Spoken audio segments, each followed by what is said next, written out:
And hello, this is Moon Goddess 777. We are here on this Tuesday. I got a little mixed up with the time because I set it for like 2, but I'm in a different time zone. So we're just gonna go with it. And now it's looking like it was at 12, but then it said 2 earlier. So my time is different from Eastern Standard Time. So we're just gonna go with it. We're gonna be talking about some different stuff. Support our organization, Maya's Temple of Healing and Unconditional Love. We are expanding. We are accepting donations and volunteers. Cash App is $MG777 at WUGGAG. And also, you can contact us or send information to Maya's Temple, Maya's Temple 777 at gmail.com. We are also setting up I have a Discord, but I am creating my own server, so I'm going to be connecting that and some other websites and stuff too.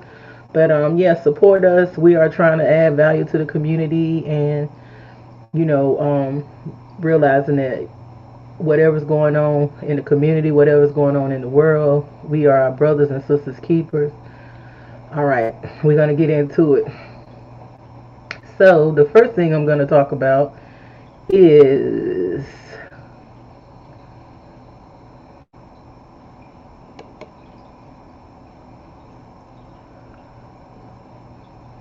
this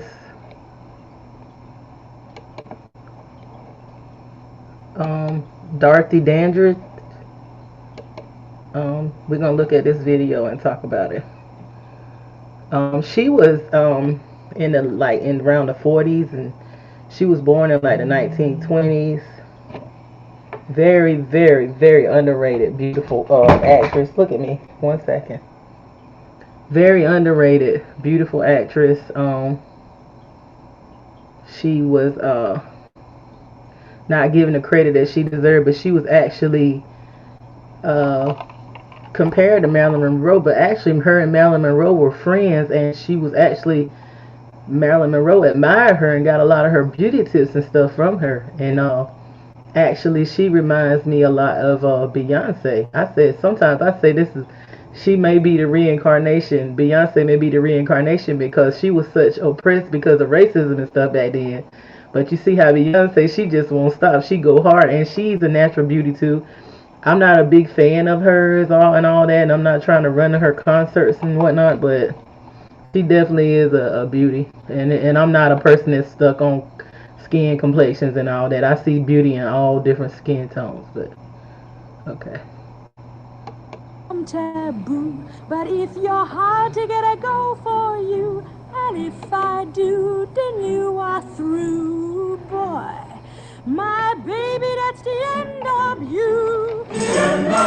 Never know it. She is powerful and so stunning. I suggest that while you're on this ship, you wear something a little less revealing. Does it bother the captain? About you? Well, what would you like to know? I want a scat hat with a trim brim, a zag with a rip zip to look plenty hip, to see my Sunday tramp. I love you. That gives me I don't the give right. you no right to own me. There's only one that does. That's me, myself.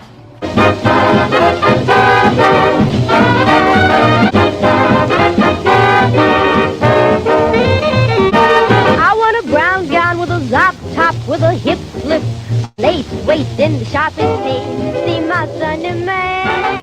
Hey friend, welcome to my channel Karina Ludo, where we deep dive and break down the most iconic stars in history. If you're not yet subscribed, please be sure to do so and turn your notifications on so you never miss an upload.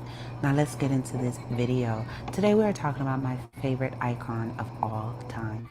You guys already know how much I love me some Dorothy Dandridge, okay? Dorothy Dandridge was a tough cookie. She was met with hostility because of her race and because she refused to accept humiliating roles as she made her way through Hollywood in the 1940s, while also navigating the hardships of the Great Depression. Still, she was able to deliver a few visually stunning and energetic films, which hint at the stardom she may have achieved had Hollywood known how to handle such a beauty like hers, right? Her attractiveness was quite breathtaking. To me, she is one of the most beautiful women in the world. The black press referred to her immaculate luminous skin as honey and cafe au lait, and she was dubbed the Black Marilyn Monroe, but actually Marilyn Monroe was the white Dorothy Dandridge, as they were close friends in real life, and Marilyn often took pointers from Dandridge's mannerisms and style. Many people draw parallels between Monroe and Dorothy due to their sex appeal, tragic, unexplained deaths at young age, and dissatisfaction with how Hollywood handled them. The Washington Post even went so far as to say that in Dorothy Dandridge, Hollywood made a black Marilyn Monroe. Dandridge was one of the first black students at the Actors Laboratory, according to the book Dorothy Dandridge, The Life and the Legacy, a progressive dramatic acting school. The Actors Laboratory prides itself in training its students to push the boundaries of the art, and apparently Marilyn Monroe was a fellow student and classmate of Dorothy at the laboratory. Many historians now claim that the two were friends and frequently. Okay, welcome to the chat. This is Moon Goddess 777. Let me know if you can hear me when y'all come in or when you replay it. Just leave the comments in the comment section. I'm talking about Dorothy Dandridge now and how she was actually very good friends with Marilyn Monroe, and Marilyn Monroe actually admired her. She was a very underrated natural beauty. And I'm not a colorist, so I don't care about skin complexions and all that. I see beauty in all different skin tones and races of people, but she was definitely a natural beauty. And she was oppressed by the not just being a woman, that was a being born. When she was born, the lady had to overcome a lot of hurdles and stuff like that. So she was actually who Marilyn Monroe admired and got a lot of her beauty and sensuality from. I think Dorothy Dandridge is a Scorpio, and we know the Scorpios. I love me some Scorpios. The women are very, very sensual and sexy and stuff like most water signs. But the Scorpio, I'm not a Scorpio. I have a North Node in Scorpio, and I have some Pluto placements, but I just love me some Scorpio. I like Scorpio men as friends. I can't say I never dated a Scorpio man, but I never was in like a serious like type marriage commitment with like a water. But friends and wise and deep connection, it's nothing like a Scorpio. But a Scorpio bite ain't nothing like that either. But we gonna welcome to the chat. We're gonna keep playing this. Attended the same parties during their time at the university. The media did not broadcast their friendship because of the times. It wouldn't have been a good look for Marilyn's career or Dandridge within the black community. And to show you how bad the times were for white people to be friends with black people or interracial marriages, Dorothy Dandridge went through this whole lawsuit with this tabloid magazine that printed out this false story about her sleeping with a band member who was white while she was performing at a nightclub. And it meant danger to her career. It meant the end of her career.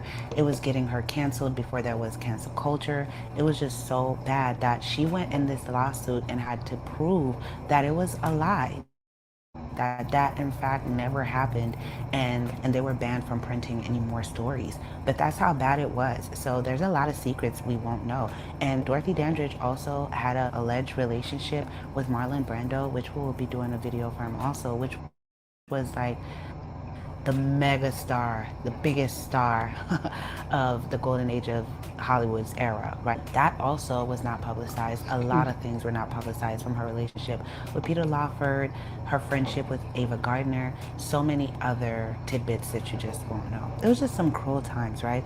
Dandridge knew how to command attention simply by walking into a room. Dandridge, however, refused to play demeaning roles like savages, slaves, and mammies, since these were expected of black actors in the 1950s. Dandridge said, "If I was white, I would have captured the world," end quote.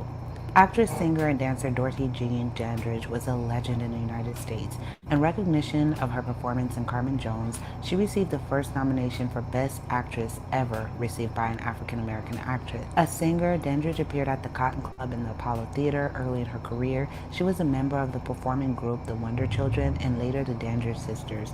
They appeared in a number of films, usually without receiving any story credit. Dandridge was praised for her performance as the enticing Carmen Jones. I love that movie so much, which made her one of the...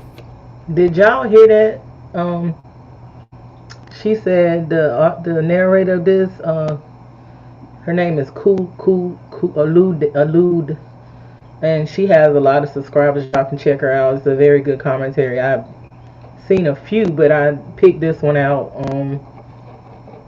Based upon just how quickly she put everything together and thoroughly. But this is a very underrated actress that was in Hollywood, and she was treated horrible. Like this lady, oh my God! Not only did she had to go through racism, she had to deal with sexism and then it was, I'm sure it was a lot of people jealous of her because she was so beautiful, and she's an indigenous. I say indigenous. They created black in the calling us black in the 1600s to divide the people, black and white. But she was a beautiful indigenous black woman, like. So it was a lot of jealousy. She overcame a lot of things. And did you hear what the narrator said? The narrator said she wouldn't take certain roles, like with the black face and the slave and the nanny and the mammy and all that. She had so much confidence. She alluded so much confidence. Yes. So.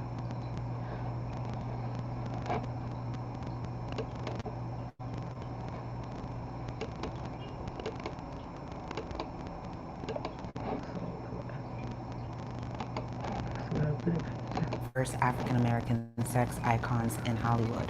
Dorothy Dandridge made history when she graced the cover of Life magazine on November 1st, 1954. Her performance was called Bewitching by Walter Winchell and maintains the appropriate hedonistic note throughout by Variety. Dandridge made history when she debuted at the Empire Room of the Waldorf Astoria on April 11, 1955. When she became a smash hit, the hotel began booking more black artists, including Joe Williams, Pearl Bailey, and Lena Horne, which I did videos for them also. So she opened the door for a lot of her peers. 1959, Dandridge was nominated for a Golden Globe Award by Porgy and Bess. As such, she now has a star on the Hollywood Walk of Fame. Beyonce was compared to Dorothy Dandridge in the Blackish episode Sink or Swim from February 2016. The comparison was made because both women were huge stars in their own era. That's just to show you her star power. If she was in today's time, she would have been like the Beyonce of that era, okay? Now, did you hear that? They even compared in 2017, they even compared Beyonce to Dorothy Dandridge, and they remind me a lot of each other. The only difference is that the different time, like Beyonce was born in the era of whether it's not hard for the divine, but I feel like they explore a lot of female entertainers and stuff like that. They sexually explore. But Beyonce was born in an area where she can, flourish and be a little more seen by the world. I feel like there's still a lot of oppression and stuff like that. Patriarchy still exists, but she was compared to Beyonce was compared to her, and it's funny that they said that because that's what I always thought. Whenever I read the story and researched on Dorothy Dandridge, I admire her. I don't forget the people that laid the foundation, the older, the man, she's not knowing the day of my bloodline, even though she favored a lot of the people, a lot of my elders and stuff like that. A lot of my grandmother's sisters and even my grandmother's brothers and them, they had these types of features. They basically she fit in well with a lot of my ancestors.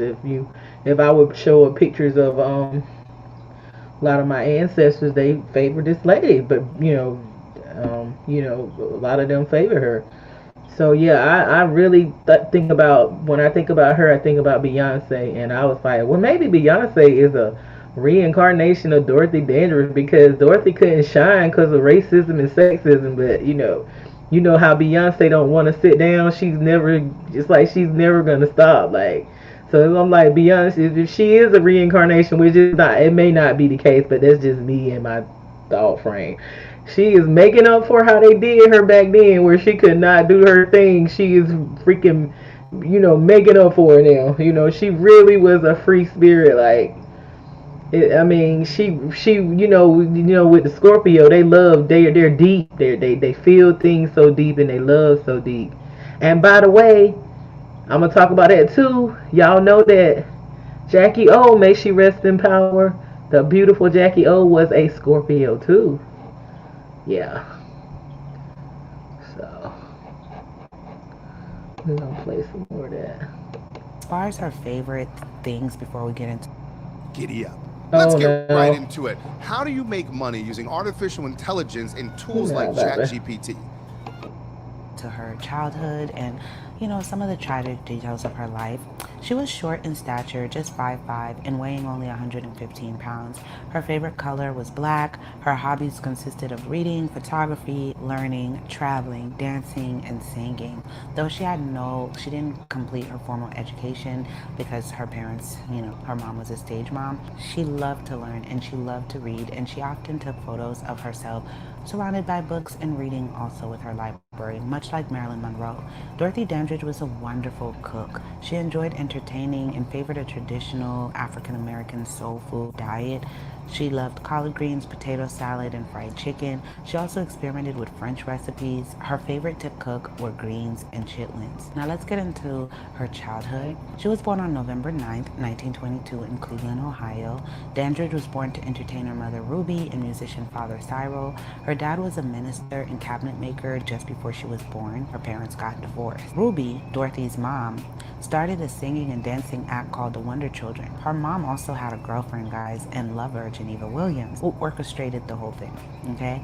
The children were reportedly harshly disciplined by Williams, who was known to have a short fuse. And according to some accounts, Geneva also misused the girls romantically, like she physically, During the 5 years that Ruby worked and performed in Cleveland, the sisters traveled extensively throughout the South. Like many other artists on the Chitlin circuit, the Dandridge found themselves with little to no work during the Great Depression. Ruby uprooted her family and headed west to Hollywood, where she quickly found work as a domestic servant on radio and film. And after relocating to the area in 1930, Dorothy enrolled at McKinley Junior High. The Wonder Children were renamed the Dandridge Sisters in 1934. For years, the Dandridge Sisters performed at New York's Cotton Club and Apollo Theater. She appeared in the big broadcast of the 1936 with Bill Bojangles, Robinson, A Day at the Races with the Marx Brothers, and It Can't Last Forever with the Jackson Brothers as part of the Dandridge Sisters. Four Shall Die was Dandridge's film debut. The race film portrayed her as a murderer and hurt her cinematic career. She rejected traditional black roles, as was stated, and so because of this limited her opportunities by a lot. There weren't many roles for what she wanted to play. In 1941, she appeared in Lady from Louisiana and Sundown. She continued to appear occasionally in films and on the stage throughout the rest of the 1940s, while also performing as a band singer in films with Some Good Company. In May 1951, Dandridge had a spectacular opening at the Mocambo nightclub in West Hollywood. This success seemed a new turn to her career, and she appeared in New York and at Café de Paris in London with equal success. A Metro-Goldwyn-Mayer studio agent observed Dandridge at the Mocambo in December 1952 and suggested to production chief Dora Cherry that she could play a club singer remains to be seen, a picture already in development. Dandridge's first starring role as Jane Richards in Bright Road was cast by Dora Cherry, who promoted the trailer. The picture was Dandridge's first role with Harry Belafonte, and they went on to play in several other roles like Carmen Jones and Island in the Sun, etc. She continued to perform in nightclubs and in Y'all remember Harry Belafonte, don't you? Dale, may he rest in power. I think he passed not too long ago. May he rest in power. My dad loves that song. Dale, Dale, daylight come and me wanna go home. Mr. Tallyman, Tallyman, Tallyman, banana. Daylight come and me wanna go home. Dale. Day-oh. I sing that with my dad even now. Yeah. Well, it's my stepdad, but hey, he basically raised me, so give a man some credit. I mean, he's shit. Because it's not many that stick by these kids, their own biological children, much less the, the step kids or whatever. on I early think television some, variety shows like Ed I think Sullivan, sometimes your step parents and stepchildren treat you better than the biological toast people. of the town. As far as Charity, having developed an interest in activism because of the racism she encountered in the industry, Dandridge became involved with the National Urban League and the National Good for her. She was an activist. Wow. I guess because she was going through so much. Like, oh my God, this lady. Oh man, may she rest in power. I commend her. She really is a very strong. I commend her. She couldn't be perfect. Do you realize what she had to like? And she was interracially dating or whatever. Because a woman being that beautiful, she gonna attract men and probably women too of all different and it was illegal back then, and you can't your heart, sometimes you get if you care for somebody, it's kind of hard to fight the skin color shit. You can't be your authentic self. So God, can't imagine. That's whew. Association for the Advancement of Colored People. Now, as far as her personal life, Dandridge met Gosh. Harold Nichols, a dancer and entertainer, while they were both performing at the Cotton Club. On September 6, 1942, they tied the knot at a ceremony in Hollywood. Their marriage was strained from Nichols' womanizing and lack of attention, and it eventually Treat a ended. But beautiful before it woman. ended, and on September 2nd, 1943, Dandridge gave birth to her only child, a daughter named Carolyn Suzanne Nichols. Nichols took off to play golf while she was in labor. So he abandoned her without a car at his sister's house without any transportation. Dandridge refused to go to the hospital without him as she was terrified to deliver without, her husband there. With Carolyn's labor taking so long and because of the delays, doctors had to resort to using forceps to help her into the world. This probably was the cause of the brain damage that required Carolyn's ongoing care for the rest of her life. Dandridge felt guilty because she hadn't gotten her daughter to the hospital sooner, and she blamed herself for her daughter's illness. Unable to express herself verbally, Carolyn also failed to be able to identify her mother, Dorothy. Prior to her appearance on the Mike Douglas show in 1963, Dandridge kept quiet about her daughter's illness. After meeting on the set of Carmen Jones, she carried an affair with the film director Otto Preminger for the next 4 years, and he was married. During that time, Preminger served as an informal mentor to the actress and helped her advance in her career. After her breakthrough in his picture Carmen, he insisted that she only take leading roles in the future. Dandridge ended up being sorry that he took his advice because she missed out on so many opportunities and he really held her back. When she fell pregnant in 1955 with his child, she was coerced by the studio into having an abortion. When she learned that Preminger would not be leaving his wife for her, she ended the romance. Carmen Jones, he was just very harsh, very matter of fact, and it was said that he actually loved Dorothy and wanted to be with her, but because of the laws of the land, it would have ended his career if he just left his, white wife to be with this black woman.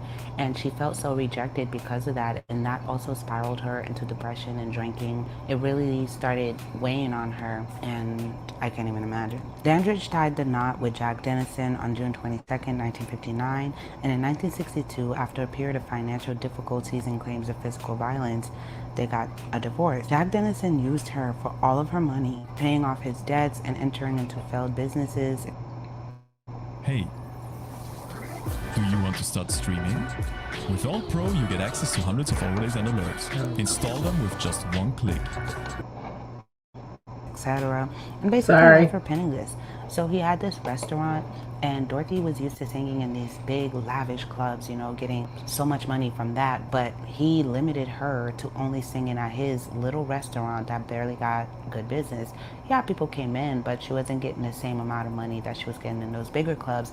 And before you know it, those bigger clubs just stopped reaching out to her and stopped requesting her because she was just performing at this man's restaurants, which really failed her career. So he used her a lot. He was just a top-tier dusty man, and Dandridge also found out that the people managing her accounts had stolen $150,000 and that she owed she looked like Beyonce right there back taxes. to me. So she lost her Hollywood mention and could no longer afford the care necessary for her daughter. She had to commit her daughter to the Camarillo State Hospital for the Criminally Insane in California, which was a horrific place.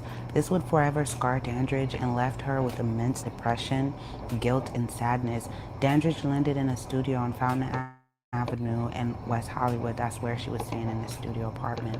Oh, and I want to make something clear because I did a lot of research on her and looked at. I've been on this to this. I'm on to Nina Simone and all those women that laid the foundations and went through all of the sexism and the racism, and they were just resilient. This lady, they may try to make it seem like by her having like a drinking problem or whatever. I don't know if she had a recreational drug use problem or whatever. That does not make her not a hero. That does not make her a bad person, because if you really look at what she was going through, it's no excuse. But this lady like is a hero because, and she's like a superwoman because she had to go during that time frame. I couldn't imagine being that beautiful, where she was actually admired by Marilyn Monroe. And welcome to the chat. I really can't really I mean, anyway, being this beautiful, welcome to the chat. This is Moon Goddess 777. Support our organization, like, share, and subscribe. Maya Simple Healing and Unconditional Love. We talking about Dorothy Dandridge. We're gonna talk about a lot of the women and the feminine energy. Even if you see in my thumbnail, I got Tupac in there because it's a significant reason why I have Tupac in the thumbnail, because we're gonna talk about how he prevented some of the people in Hollywood from getting sacrificed, and we're gonna get into it. But talking about Dorothy,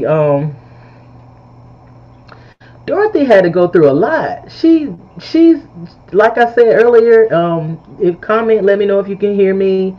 Put it in the comments. You're welcome here. We're just gonna talk about some things, different things, but she had to go through not just sexism but racism, and being this beautiful, and she couldn't get the adoration and the praise that she deserved during those times. She was born in November the 9th, another Scorpio. Like I said, May Jackie O rest in power. She was a Scorpio, sun. We have a lot of different zodiac signs in our birth chart. We're just not one thing, but she was a sun Scorpio, Jackie O, and so was this lady. And the energy, I don't know. Marilyn Monroe, Dorothy Dandridge, um, who else? The other lady that I have in my um thumbnail is Gloria Valrez. I think I'm saying it right. Gloria Valrez. That's the video vixen. She survived, but she almost didn't. And we're gonna talk about that. But these ladies, it's just their energies just remind me. And I know Marilyn Monroe was a Gemini. She was born in June. But she was really close friends with Dorothy, and they couldn't show their love for each other because of racism. And of course, the patriarch like to keep women divided because that fuels their system. But this lady is a hero because she loved her daughter. She took care of that girl. She was abandoned by the father or husband or whatever, but she made sure she put that girl in all kind of homes, and had her care for the best type of care, even when she was on the road. And it broke her heart when she lost all her money and she couldn't take care of her daughter. It broke her heart. I mean, it just me watching really researching and seeing what she went through. And being a Scorpio, she deep and loving. So of course that baby, and she was afraid to go to the hospital. She was afraid, and I understand, because sometimes even now I'm afraid to go. Being an indigenous woman, and I try to, I'm not a person that don't get checked up and try to be on my health. I do, but I have to be careful because I know the risk. So imagine back in the 40s having a baby, and she wanted her husband to be there, and she was afraid. I get her. Like I said, I get her. I get where she coming from. With the being in fear and everything. And like I said earlier in the chat, I believe Beyonce, this is me. No, don't take nothing I say and try to act like my word is bond. But I believe that Beyonce may be a reincarnation of this lady, because I'm not a big fan of Beyonce, but I will give her credit. I think she's a natural beauty. I don't know whatever surgery she might have had, but I've been following Beyonce since she was a teenager or whatever. I think we might be, You know, she might be older than me or whatever, but I've been following Beyonce, and Beyonce is just naturally beautiful. And I'm not a color, as I said earlier, I'm not a colorist. I don't care about skin complexions. And let me know in the comments when y'all come in to look at the replay or whatever. Let me know if you can hear me and if I'm clear. But I don't really care about skin color. I see beauty in all different types of skin colors, shapes, sizes. I'm not one of them people. But I was just seeing a similarity in these. I was seeing a similarity in these women, like with the Jackie old lady, Marilyn Monroe. For some reason, I get that energy. She reminds me of a black or indigenous Marilyn Monroe, the Jackie old lady, and then Dorothy Dandridge, and then that video vixen, Gloria. I think it's Gloria Raz. I might be saying it right, but we're gonna get into it. But yeah, let's go ahead and play this. All right, this is story. And this was off of this guy, Jack Dennison. I don't know. Comment below you guys' thoughts, but according to many other think pieces and articles that I've read, which I can say in my opinion I agree to, but of course we don't know. I believe that she did marry him, even though all the signs were there, because he was one of the first white men. He was the first white man to publicly claim her and want to marry her. And she had felt slighted from Peter Lawford, who was this other white British man that loved her, was in love with her, but he cared about his career more than proclaiming her to Otto Preminger. And she just got tired of being rejected, and Jack Dennison claimed her, but at the same time, he was there for the wrong reasons. That's so sad. So Dandridge's star had faded by 1963 when she was forced to play in a nightclub to pay off legal fees. She declared bankruptcy and retreated into isolation, emerging as a lounge act in Las Vegas in 1964. They tried to get her back on the big screen again in 1965. Dandridge was set to play the lead female role in a movie about bandit Johnny Ringo after signing a new contract in Mexico. In a conversation that took place on September 8, 1965, Dandridge called her friend and ex-sister-in-law. Dandridge was supposed to take a flight to New York the following day to get ready for her performance at Bassin Street East. During their lengthy talk, Brenton said Dandridge went from being optimistic about the future to singing the entirety of People by Barbra Streisand to then saying, "Whatever happens, I know you'll understand." Later that night, Dandridge's manager, Earl Mills, discovered her bare body in her apartment. An accidental overdose of the antidepressant imipramine was ruled in the cause of death by a pathology lab in Los Angeles. Fat embolism from a right foot fracture 5 days prior led to her death. Dandridge was cremated and her ashes were placed in the Freedom Mausoleum at Forest Lawn Memorial Park after a private funeral service performed there on September 12, 1965. Now, many people ask, what happened to her family? Was her family? So Dandridge's sister, they were really close, and then she just kind of like vanished and disappeared. She looked like Beyonce right there too. Like, where's my sister? I don't know if they had a falling out or whatever happened, but I do believe there's more to the story. So Dandridge did hire a private investigator while she was alive to find her sister, and they found that her sister was working in the South France, but also had an apartment in New York, and just basically didn't want anything to do with her family anymore.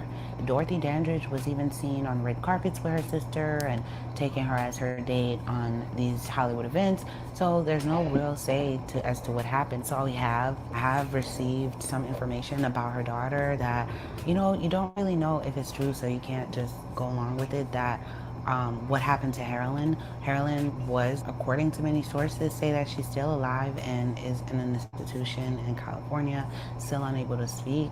And so who knows what happened to her dad, the sister-in-law, everyone else was friends with Dorothy. Why didn't they take care of Harlan also and help Dorothy out with that, or at least keep in touch? We will never know as far as her first husband, Harold Nicholas, and his side of the family, because we know Dorothy Dandridge.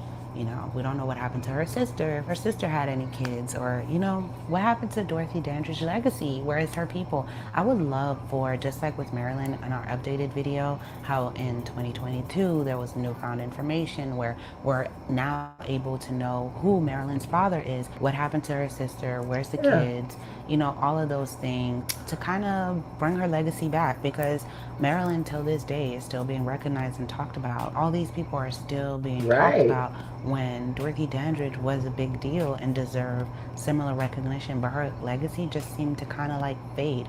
So it's up to us to keep her name alive as much, and may she continue to rest in peace. And if you like the music you're listening to, the link is in the description. Support my brother. Comment below what other videos you guys like to see. I will be doing a lot more updated videos with the old Hollywood starlets where there's like newfound information, and I just want to keep it updated for you guys, so be on the lookout for those also. I love you guys so much. Thank you for tuning in. Until next time.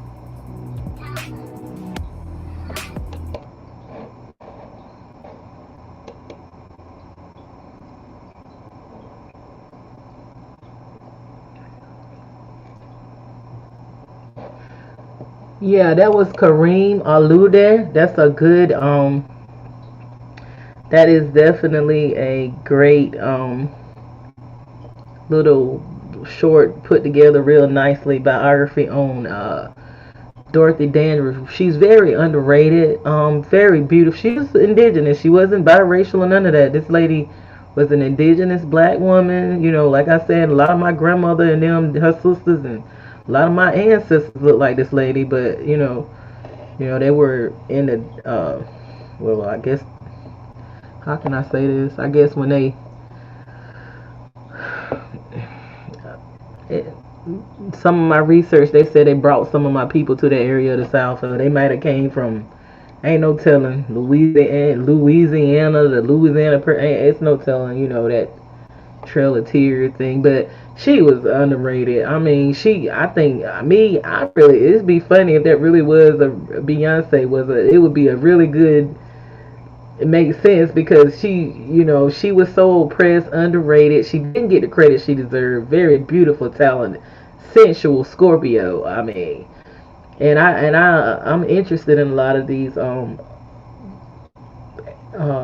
entertainers from back in the day. Looking at what they went through and how they were resilient. Even if she had a drinking problem, of course, like all the shit she went through, most people wouldn't have been that resilient. So I'm not gonna sit here and be like, well, she messed her career up. No, they were on her ass. They had it in for her when she was a child. Like, her and her sister were abused by her mother's lover, which was a woman.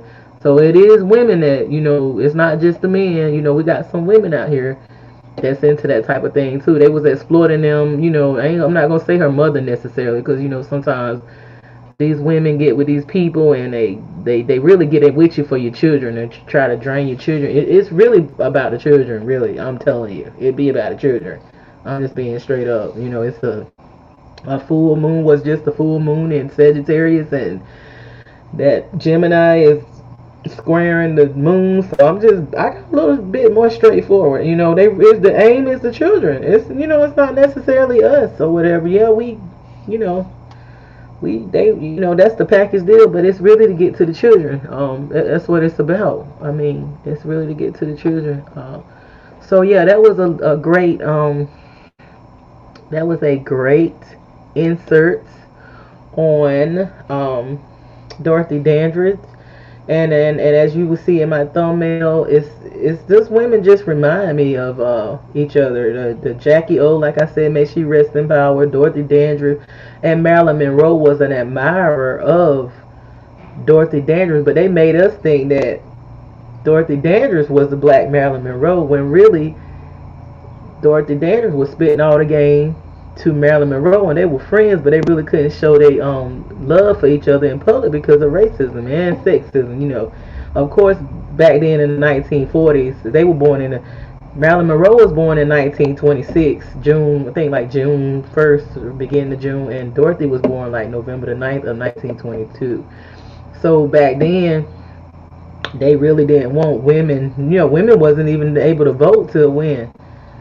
The 1940s or something like that, maybe wrong, but women wasn't even really able to vote when these ladies were born. And when they started really becoming big stars, there was still a lot of oppression of women and stuff like that. So if they were friends, they had to hide it. And by her being in Hollywood, she was dating probably attracting so many different people. I'm sure she was attracting, being that beautiful as Dorothy Dandridge was, she was attracting men, women of all different cultures or whatever. And you know, we know how those Scorpios are. They love deep. So, and that probably really broke her heart when she really couldn't express her love to the person she wanted to be with. And it just seemed like the relationship she got in, they were just suppressing and draining her energy. Such a beautiful lady, so underrated and treated so terribly. So it wouldn't surprise me if she did reincarnate as one of these ladies that we looking at now, like Beyonce, and she doing her thing and don't want to sit down. And I wouldn't blame her, because of all the shit she went through back then. I would be no stopping me either. I'd drop a baby and get right back up and keep right on dancing and performing. Because think about it.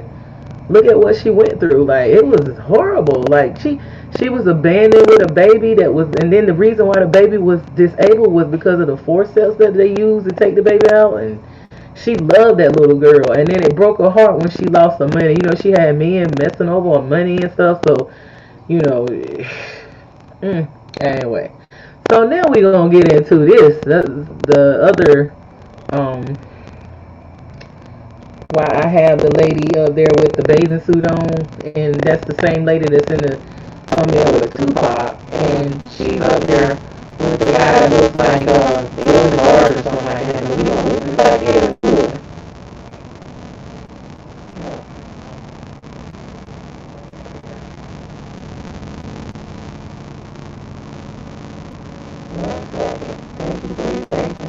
And y'all come in, like, subscribe, and share.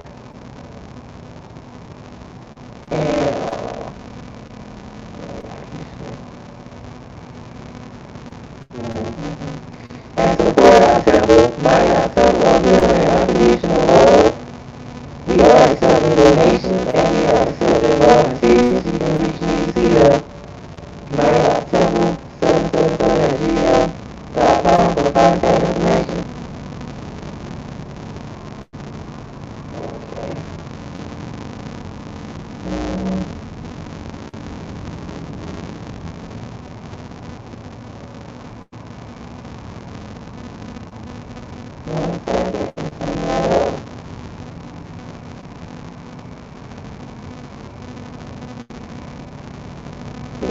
It's Gloria Velez.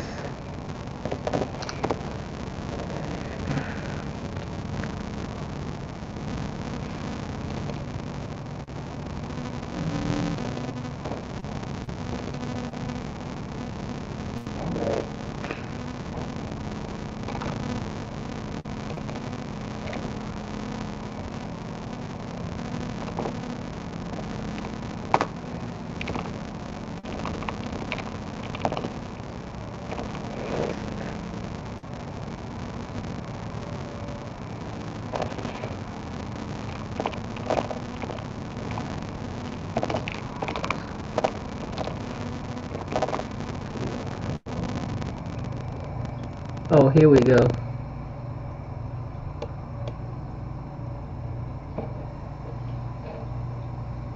Let me go ahead and share my screen.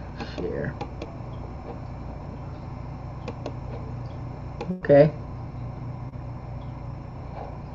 Now this is talking about the lady that I have on the thumbnail, Gloria. She is the video vixen that was with Aaron Hall, and what happened is she was a 17-year-old. I think Aaron Hall was like up in his 30s and like grown ass man, and she was like pregnant with his baby. She's beautiful video vixen, but she wasn't that at the time. She was just a young girl.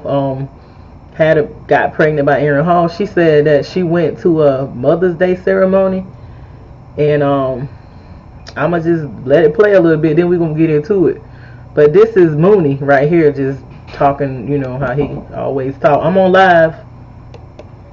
Black folks too, and they be throwing up them signs. You see them, this, that, all of them. Watch the rappers, watch them folks. It's scary. It's very scary. That devil is real. Well, what is this? Oh, the devil in this mess, yeah. Because I closed this up. I thought this was rock on. Be careful. No, the goat, be careful. They'll get you. Be careful. Oh, shoot. Oh, watch them. And this machine around us, this so-called music industry, is such a demonic thing. It sacrifices people's lives and their essences. Sack of time.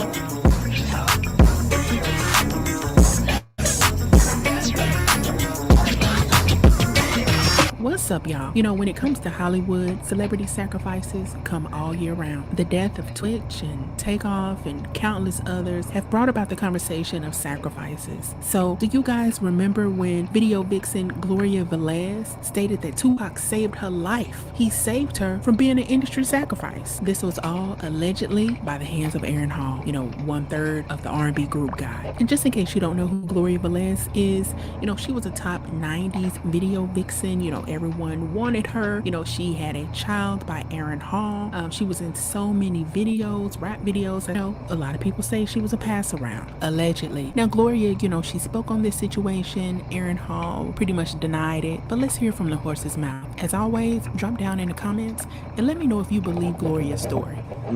So yeah, let's get right into it, okay? Absolutely. So it's the year 1996. I am dating Aaron Hall.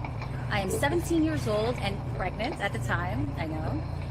We're actually in LA and he was going to sign with Death Row Records, okay?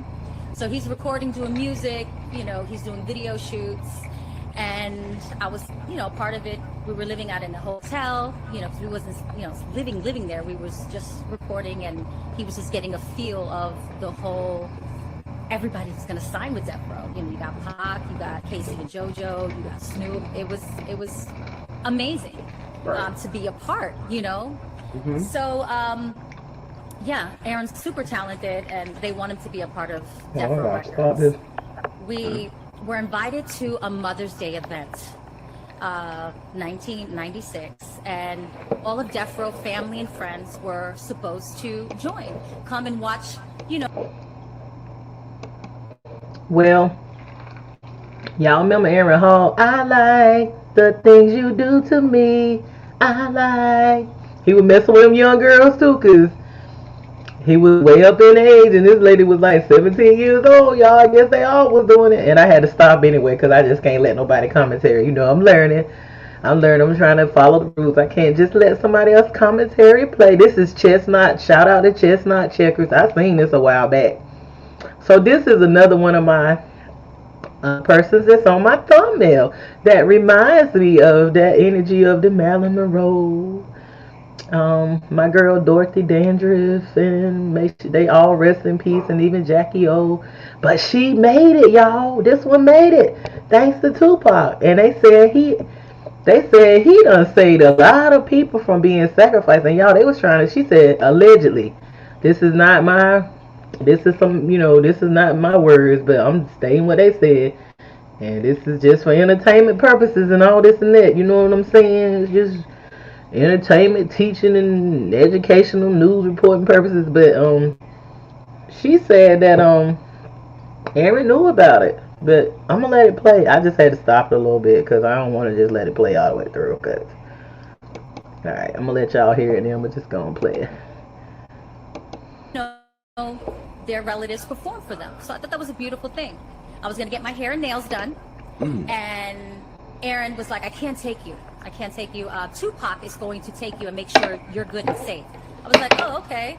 You know, we're in LA, and you know, my first time out there, so okay, he's gonna make sure I'm safe. I didn't think nothing of it. And at that time, him and Pac were talking. Things seemed a little antsy. He was more on edge than usual, Aaron. Excuse me. So Aaron said he had to go to a meeting. That's why he couldn't, you know, take me to get my hair and nails done. And it was an important meeting, and he couldn't miss it. So Pac's gonna hold me down. So I go to the salon. You know, me and Pac had deep conversations. That was the first time I've ever been alone with him and actually one-on-one. I mean, he schooled me on life. He schooled me on becoming a mom. He schooled me on just so many things that I would never forget our conversation, ever forget our conversation about this industry. I mean, me being 17 and all this is in front of me, and it's a wow factor, you know, all these celebrities and, you know, in the studio and video shoots, and this man is so deeply spiritual, so connected with, you know, himself and the worldly things that are going on. He just knew so much, and I'm grateful that I got that opportunity to have with him. And then we met up with Aaron after I got my nails and, you know, hair done. We went to the hotel, and Aaron's extra, you know, stress and pacing back and forth, and him and Pac start talking. So he's extra mean, extra just everything. And I felt like there was something going on. It's more than just business.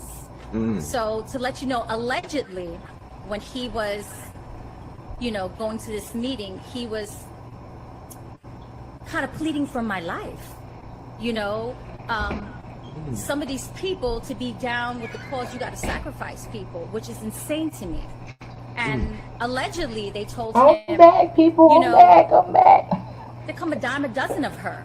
You know, she could be replaced. I don't care if she's pregnant. You can get a pretty young thing, and it's no big deal. So allegedly, he said, no, I'll be damned. I'm not going to do that. I love her. You know, I'll die for her. So they went back and forth, and allegedly it was said, it's going to happen if you like it or not. So he buys me a white dress to go to the event, right?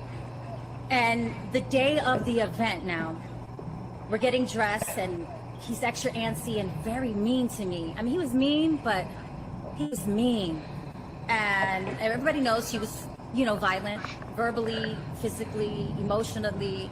But you got to understand, I was 17, naive, young, you know, so I loved him.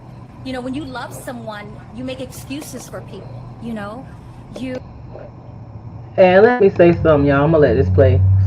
Who knew that Mr. I Like, Mr. What is it, Nasty, what? I don't know if he was Mr. Nasty Boy, Lover Boy.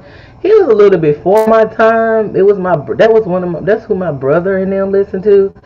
But I still like that. I like the way you wear your hair. I like the things you do to me. And I'm going to tell you the song that I love that he made back in the day. And that was a little before my time, but I was still trying to, you know, act like I was cool with them breakdancers. You know, they was breakdancing on the cardboard, so I was trying to, I couldn't go nowhere, but I could look at Soul Train and stuff like that. They wouldn't let me go nowhere. They didn't even want me to go nowhere when I got old enough to go somewhere. You know, the boys did what they want, but them Pentecostal holiness, but they locked the girls in. So, what's that song I like that he made? That song about,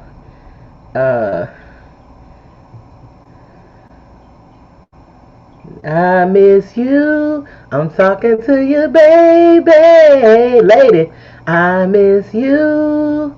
We used to talk and laugh all night, girl. What happened to those days?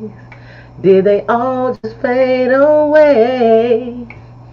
Holding you in my arms made me feel so happy. Well, done go. What's wrong? Baby, I need to know. Oh, look, I was like, hey, that was the R. Kelly back in that day a little bit, wasn't he? But I'm gonna let y'all, I ain't gonna mess with y'all with my singing. And I don't know how this might sound, but I do, but I don't. I'm gonna let this go and play, y'all. This too. Y'all remember that? Maybe y'all do, maybe you don't. You know, he treats you so well one minute, and the next minute he can be so ugly, and then you hold on to the goodness in them, you know? So that's what I did throughout the violence in our relationship. So the day of it, we're getting dressed, and we're leaving the hotel, and we're waiting outside in front for our limo. And Casey and JoJo was standing outside waiting for their limo as well. And Aaron was just grabbing me and just being aggressive, and I hate this dress, and I'm like, you bought it for me, like, what are you, like, you crazy, you know, like, what's going on, like, why are you so, he was so angry. He wanted to argue with me, but I wasn't giving it to him. I was not. There was something eerie in the air for me, that it was just something different. And Casey and JoJo was talking to him and trying to calm him down and pray with him, So right there, that was kind of a God sent of angel of both of them, trying to calm him down, pray with him, talk to him, and trying to refocus his mind. So I say this before we go into the venue. When he was pleading for my life and telling that, you know, he doesn't want nothing happening to me, but he's still taking me to the venue. You know, I went over this over and over in my head. Why would he take me? Why would he put a white dress on me? It's like, you know, dressing the lamb and giving her. She was pregnant too, y'all. Pregnant. Like, where's the baby?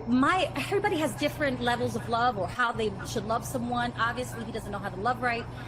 But I would never put my loved one in that situation, knowing that you're going into the wolves' den. You know what's going to happen. You know what they want to do. But you should have take me home on a plane or say, leave me alone, don't ever talk to me. I play that back over and over again. You know, the ride to I could like honestly remember how I felt, the scared young girl, you know, petrified, just emotionally distraught, but so in love with him at the time. Like literally in love with him. And, you know, I want to give him excuses.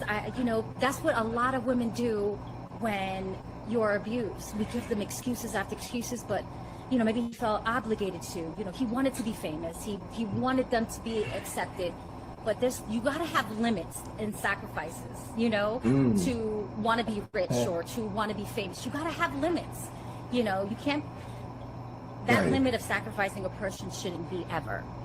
Right. So we go in the car, we drive to the venue, we pull up, he grabs my hand. You know, the same thing he always says, look at me, don't look at no man, you know, an aggressive.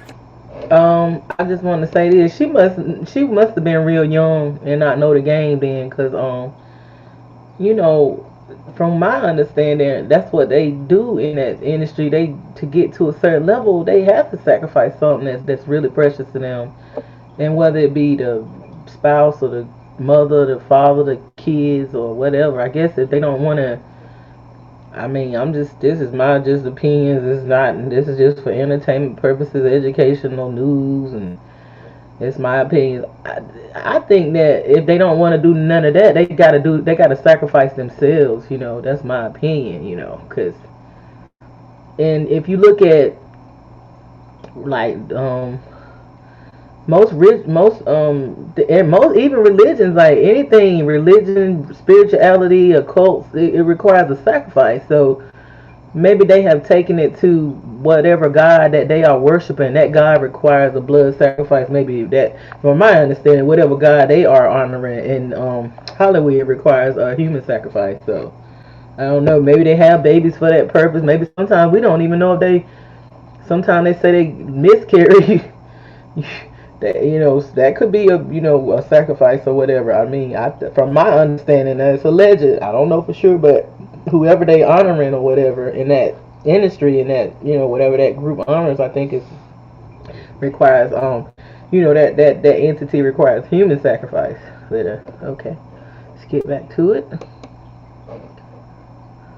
She must have been really young, and I guess she figured out the game later on, but. This sister survived, y'all. This sister survived. Well, I think she's still here now, and I know she great. I know she grateful. Person that you know, super controlling.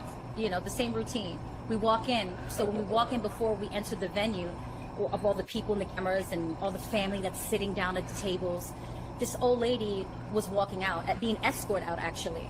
A mature lady. She was like in the 70s or 80s-year-old. Had an entourage, and she stopped Aaron and I. She grabbed my belly, and I was only 4 months, but super skinny. I wasn't even showing. And she says, don't worry, your son is going to be all right. He's going to be healthy, and he's going to be good, which we didn't know if we're having a boy or a girl. Then she looks at Aaron and tells him, you know what? You be good to her, and you protect her. And she prayed on us. That's God. God sent an angel right there because his whole demeanor changed. Because he was trying to get angry in the car. He was trying to start a fight, maybe to justify what's going to happen or was going to happen. You know what I'm saying? You know, I play that over and over in my mind. Like, if that lady didn't stop, or, you know, if she didn't say a prayer, or Casey and Jojo didn't pray outside the Lord, hotel, you know, that was God sending him, like, you know, What are you doing, Aaron? You know what I mean? You know of God. You know what I mean? You come. So y'all mean to tell me that which one of them that was with Mary J. Blige? So they was looking out for her. So is it Casey or JoJo? Which one was with Mary J? But I heard that he was whipping up on Mary J. ass like all the time. So that's something how they could be. I guess he won't doing it out in the open. I don't know. I don't know. Some people just. But I know Mary J. Blige made a lot of them songs back in the day off of what one of them Jodeci boys was Casey, was it Casey, JoJo, one of them, the one the little dark skin when they said he would tear her up, so he was saving this lady. I guess everybody, I guess they got different personalities, but yeah, I know they family. We used to sing in what is it? It was Paisley, South Carolina, at the grandmother's church. I used to sing solo. I don't think the choir was ever there, but I used to sing at his grandmother's church back in the day when I was a teenager. So we know their family too, the Jodeci and their family. Well, let's play. Come from church. Right. So we walk into the venue. Cameras, video cameras, taking pictures. So we greet people, still by his side. We walk into the back of the venue, because there's a stage, and so we walk in the back of the stage. Mm-hmm. He pulls a chair to the side of you see the stage, and there's the back entrance when you're performing and you're waiting to go on stage. So he puts a chair to sit here. Uh-oh. I said, okay. But he was serious and aggressive. I was like, damn, he's like, I'm still have no idea. I'm oblivious of what's going on or what's going to happen or what they tend to do. Oh, shit. This female, runs towards Aaron, and then he walks her halfway, grabs her, and they start talking, and they're in each other's face. So a 17-year-old's mind, you know what I'm thinking? They fucking. You know what I'm saying? Mm-hmm. Right? She's approaching, she's screaming, so I'm thinking, oh, I'm here, I'm pregnant. Right. Too much going on at one time. He's the nasty man, you know what I mean? Right. I'm good, y'all. I'm like, listen, what's so crazy and mind-boggling to me, I would never hit Aaron back, even though he was physically, Can y'all hear me? Okay. physical with me. But anybody else that would confront me, I would fight. I was a fighter. I was brave. But with him, I didn't step up for myself until I had my child. Then I was like, enough is enough. But so when she was screaming, and I was like, what up, bitch? Let's go, So that was my mentality. That's hot. Even though I was pregnant, I was like, let's go, bitch. So I'm thinking Aaron's fucking her. She's upset. I'm here. He brought me here. So the mood changed. People started moving towards Aaron and I. Men. And then I said, ooh, it felt eerie. I said, something's different. This is not I'm fucking your man. This is when you're hard, you feel something's wrong. Right. Okay. And then, so I shut up quick. I was looking at the room and seeing, I'm trying to figure out what's really going on. Because I see the fear now in Aaron's face. Like, shut the up. You know what I mean? So I see the fear that it's more than just they fucking, right? So within the commotion and people started moving towards, and you see the dudes, Pac runs. He runs towards Aaron, grabs up the girl, and says, nobody touch her, points to me. And he goes, she's family, she's Aaron's wifey. I told you nobody fucking touches her. So I looked and I was like, my mind's like, what the fuck is going on? He drags her out the side of the door. There's always back entrance to lead outside. And it was a back entrance, and a lot of people follow. When Pac moves, people follow. And they followed him outside. And then Aaron standing in front of me like a guard dog. He was like, don't move, don't say shit. I'm like, yeah, I had no idea what was going on. So we waited patiently until Pac came inside. And, my heart's racing because, your senses tell you something's wrong. That this is not right, especially the people that you see around in the back. It's not like we're in blue tuxedos, we're in an all-white party. We got some thugs, we got some gangsters, it's real live shit that can go pop off. And I got that, but I didn't know how real it was going to get, or what they wanted to do, I should say. So Pac comes in and comes up to us and be like, you guys are good. And looks at Aaron and says, don't stay long. So Tupac. Dead up like that, don't stay long. And then hugged us and then went on stage. And he's very, He's, my God.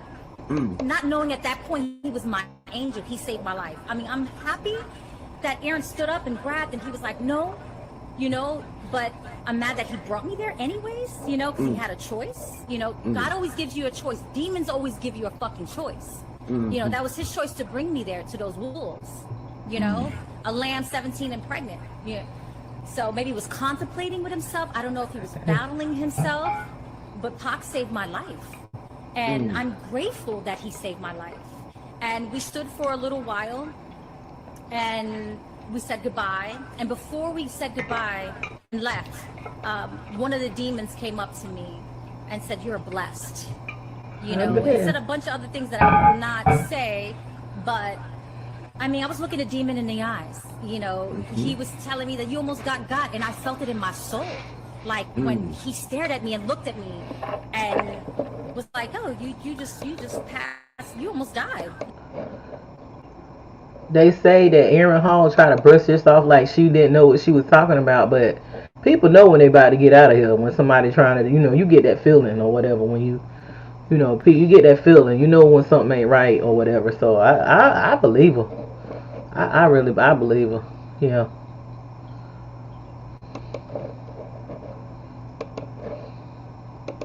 Like, and I felt it. Like I felt his aura, his heaviness. You feel that shit, you know?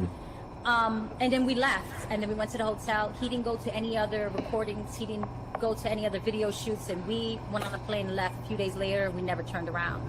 And then 4 months later, Pac dies. And I was devastated, you know, because in the beginning, I didn't know that he saved my life. I know he saved maybe an ass whipping because it looked like more than one wanted to kick my ass.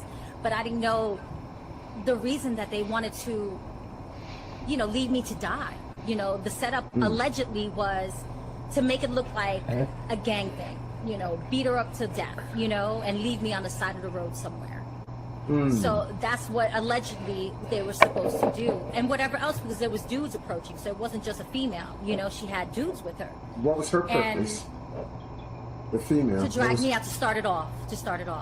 Remember, it's all about a look. So it's got to look like gang related, grabbing up another girl, dragging her out of the venue, and then whatever dudes and the guys beat me up, rape me, whatever they want to do, and leave me on the side of the road for dead. So that was the plan.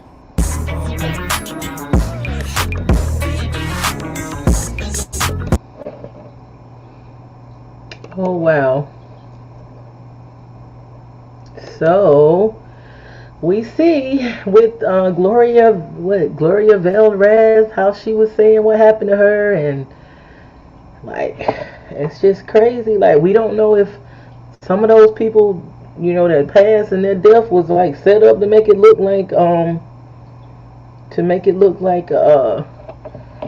like she said, it's got to be a scene. So you never know with that group. Who knows? I mean, you know, we don't know. Even with old girl just passing, we don't know if it was set up to make it look like it was the doctor, or you know, he had a low rating. But who knows? It could have been. It could have been a sacrifice, and it seemed like her numbers. I looked at her astrology. It seemed like her numbers matched up. You know, she was a Scorpio, and she was about to be 33. You know, and she's a feminine energy, that very powerful lady. I don't know how somebody said she wasn't a big star and this and that and the third, but that don't really matter when it comes to the energy that people exude from within, you know. And from what I understand, they said that her allegedly, now I don't really watch these people like that. My family, some of my family members, some of the younger family members was into DC Young Fly, and like I said, made Miss Jackie O rest in peace, rest in power. But they were saying that the way he was talking to her. I know I heard a little excerpt of how he was talking to her. Don't that kind of remind you of how Glory was talking about how she was being treated by Aaron Hall, like he was abusive to her? I'm not saying that. I'm not saying that's what DC Young Fly was, but I'm just saying that you can verbally abuse people too. You don't necessarily have to put your hands on somebody to abuse them. There's other ways to abuse people. Very, very beautiful ladies. Dorothy was beautiful. Marilyn, and you know, she They, these women been exploited and just made to feel not beautiful, and they're never beautiful enough, and then, it's just a mess. And that ties all in too with the patriarchy, and how because of the patriarchy, that's how we feel. A lot of us feel like we're never beautiful enough, and a lot of these insecurities, and it's not only hurting the women, it's affecting the men also. The patriarchy is the men are a victim of the patriarchy too. So it's just a mess. I just don't know. Yeah, it's just sad. I mean, we're gonna have to these systems have to be destroyed before they can be rebuilt. I mean, it's just so sad. The lives are innocently taken, and people sacrificed, and people oppressed because of skin color, and the oppression of women. And we know this is the rise of the divine feminine energy. Great shout out to the full moon in Sag. This is a time of letting go of things that don't no longer serve you, letting go of the old energy. And then there's a lot of Plutonian and Uranus energy, a lot of sudden changes, and a lot of losses. But when you lose something, you're going to gain something better. And excuse me, also Saturn, Saturn energy is the street father, the street teacher, learning lessons and being able to act morally with things, and being tested as far as, am I going to do the right thing? Did I learn from the past? Am I going to make the same mistakes, And it's not easy dealing in this energy that we in. I mean, nobody, humans don't like the struggle. We don't like to go through nothing. We really don't like the hard life, the hard not life, but this is the energy where, it's balancing out the good, the bad, and the ugly. You might lose some, but you're gonna gain some, and you're gonna have to let go of things. You're gonna have to let go of things that no longer serve you, and be authentic and speak your truth, and just keep it real. What I say, keep it real. Keep it real with yourself first. Letting go of relationships that no longer serve you, and that's not easy to do. Sometimes, it hadn't been easy for me over the years, because people think maybe that know me that I'm, this tough person, and I can, everything is fine. I'm good on my own, but that's really sometimes a shell. But a lot of times people like that, they really do love people deep, and they really do like to be around people. It's just that when you call to a certain order, you gotta walk alone sometimes. You gotta let people go that you don't even want to let go of. You want to be with them, but you can't, and you put them in danger when you are not walking in your purpose, and you letting them hinder you. You putting those people that you love. So with love, a lot of times you'll go your own way, or you'll tell them like, look, you can't, because when you called to a certain order and you call to a certain level, it's not a fun thing. It's nothing that you gonna be like, oh, it's such peaches and roses. It's when you call and chosen, it's certain things you can't even do. You can't eat certain foods. You can't even sleep with certain people. You can't just normalize like everybody else. You can't do certain things. It's not easy. It's a very I use religion as a tool because I know the real system is my whole spirituality system. But you gotta go all the way to circumstantially. So everybody you should be kind of glad if you don't gotta, do all that, because you can just go on business as usual and everything is alright, and the people like me, we the ones gotta feel, a certain way. I mean, sometimes I feel like, fuck that shit, like, I'm tired, like, it's a lot, it's been like that since I was a child, like, it's nothing new that I was learning, I can run, but you gotta say you can run, but you can't run, because you can only run for so long, and I got to tell a lot of my family members, I have no choice. I have no other choice but to be alive. I have no other choice. It's not nothing that I'm happy. It's not nothing that I'm all happy. I was raised in religion.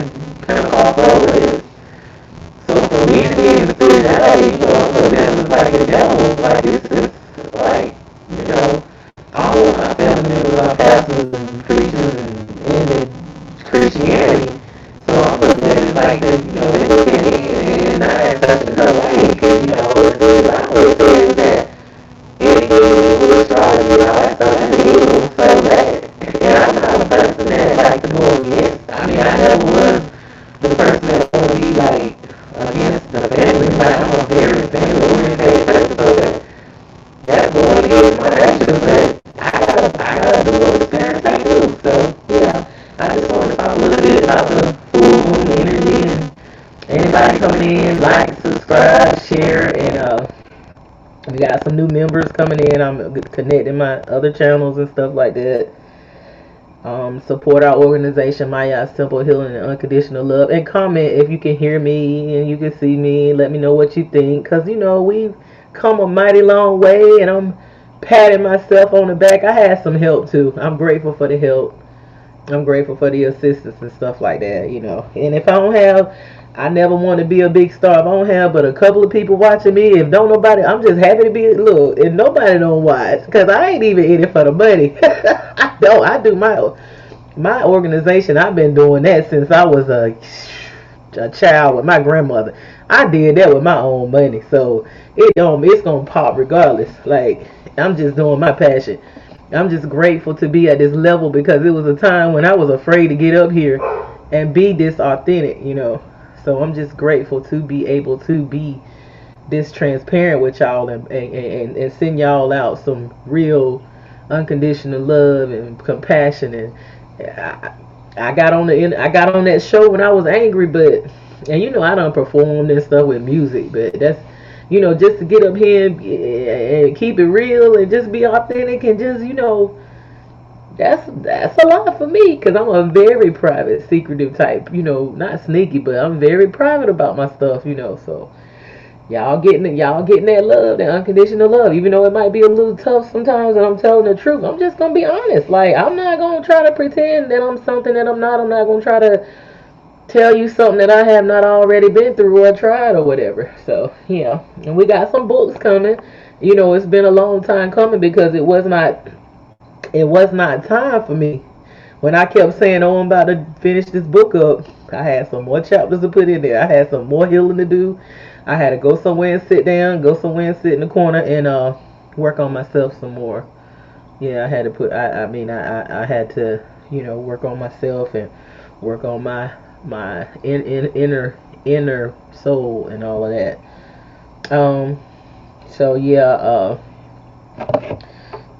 we talked about the abuse we talked about the sacrifice, and we talked about the community coming together, how women, we're gonna have to really be the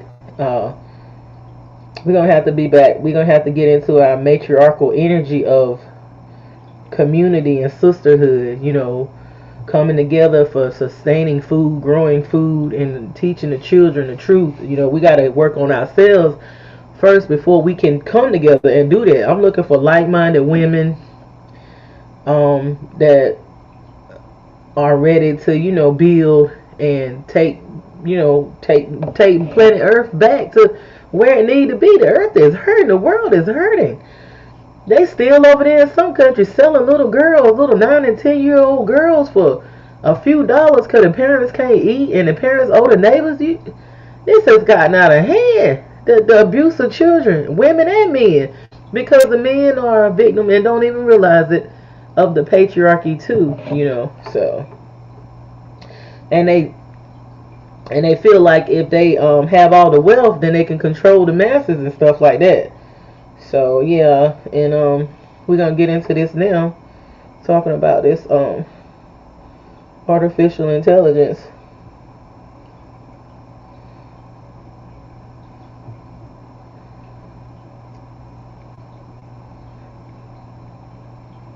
Life of a city.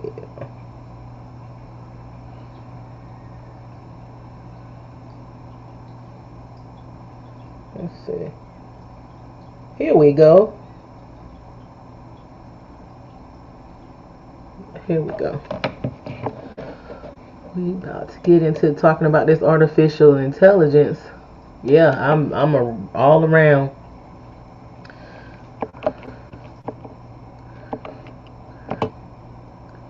I don't need it in that.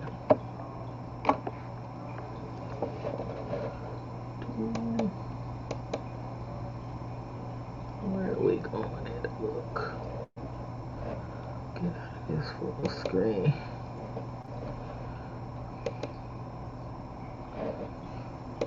Gloria Velix, we're coming. Okay.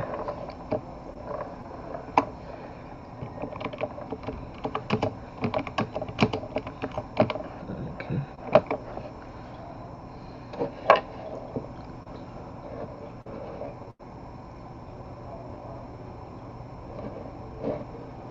Okay,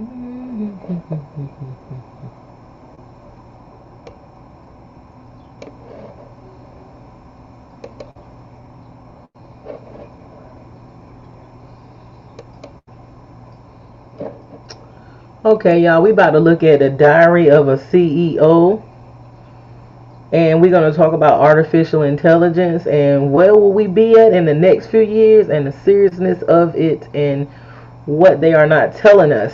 We're going to get into it about the artificial intelligence.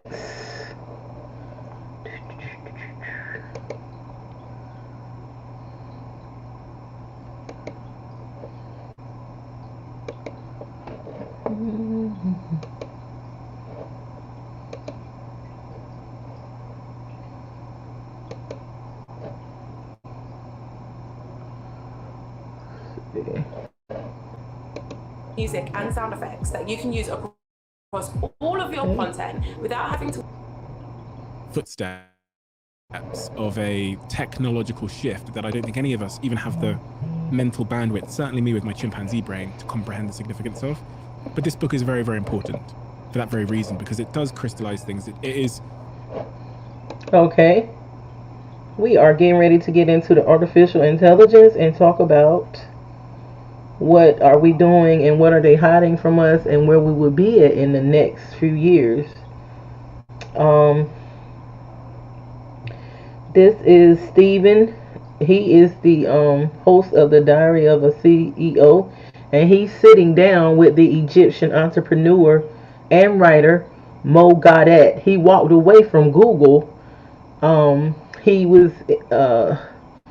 in charge of, I guess I want to say, implementing things into the artificial intelligence, but he is a programmer and all that. But like he said, he talks about how that artificial intelligence has a consciousness and it's more alive than we think, and the definitions that he we use versus so we're gonna look at this and then we're gonna talk about it.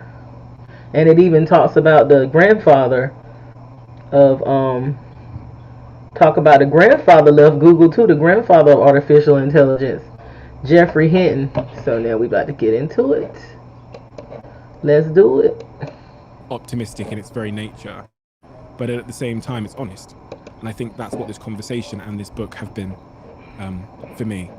So thank you, Mo. Thank you so much. We do have a closing tradition on this podcast, which you're well aware of, being a third timer on the Diary of a CEO, which is the last guest asks a question for the next guest. And the question left for you: if you could go back in time and fix a regret that you have in your life, where would you go and what would you fix?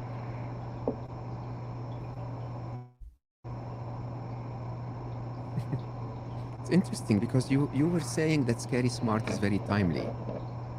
I don't know. I think it was late. But maybe it was. I mean, would I have gone back and written it in 2018 instead of 2020 to be published in 2021? I don't know. What would I go back to fix? So something more... I don't know, Stephen. I don't have many regrets. Is that crazy to say? Yeah, I think I'm okay, honestly. I'll ask you a question then. You get a 60-second phone call with anybody, past or present. Who'd you call and what'd you say? I call Stephen Bartlett. No, I call Albert Einstein to be... Okay. Now artificial intelligence can generate ad creatives automatically. The program is called Ad Creative AI, and it helps Till we know what we're putting out in the world. Government needs to act now, honestly, like we are late. I'm trying to find a positive note to end on, Mo. Can you give me a hand here? There is a point of no return. We can regulate AI until the moment it's smarter than us. How do we solve that? AI experts think this is the best solution. We need to... Who here wants to make a bet that Stephen Bartlett will be interviewing an AI within the next 2 years? Before this episode starts, I have a small favor to ask from you. 2 months ago, 74% of people that watched this channel didn't subscribe. We're now down to 69%. My goal is 50%. So if you've ever liked any of the videos we've posted, if you like this channel, can you do me a quick favor and hit the subscribe button? It helps this channel more than you know, and the bigger the channel gets, as you've seen, the bigger the guests get. Thank you and enjoy this episode.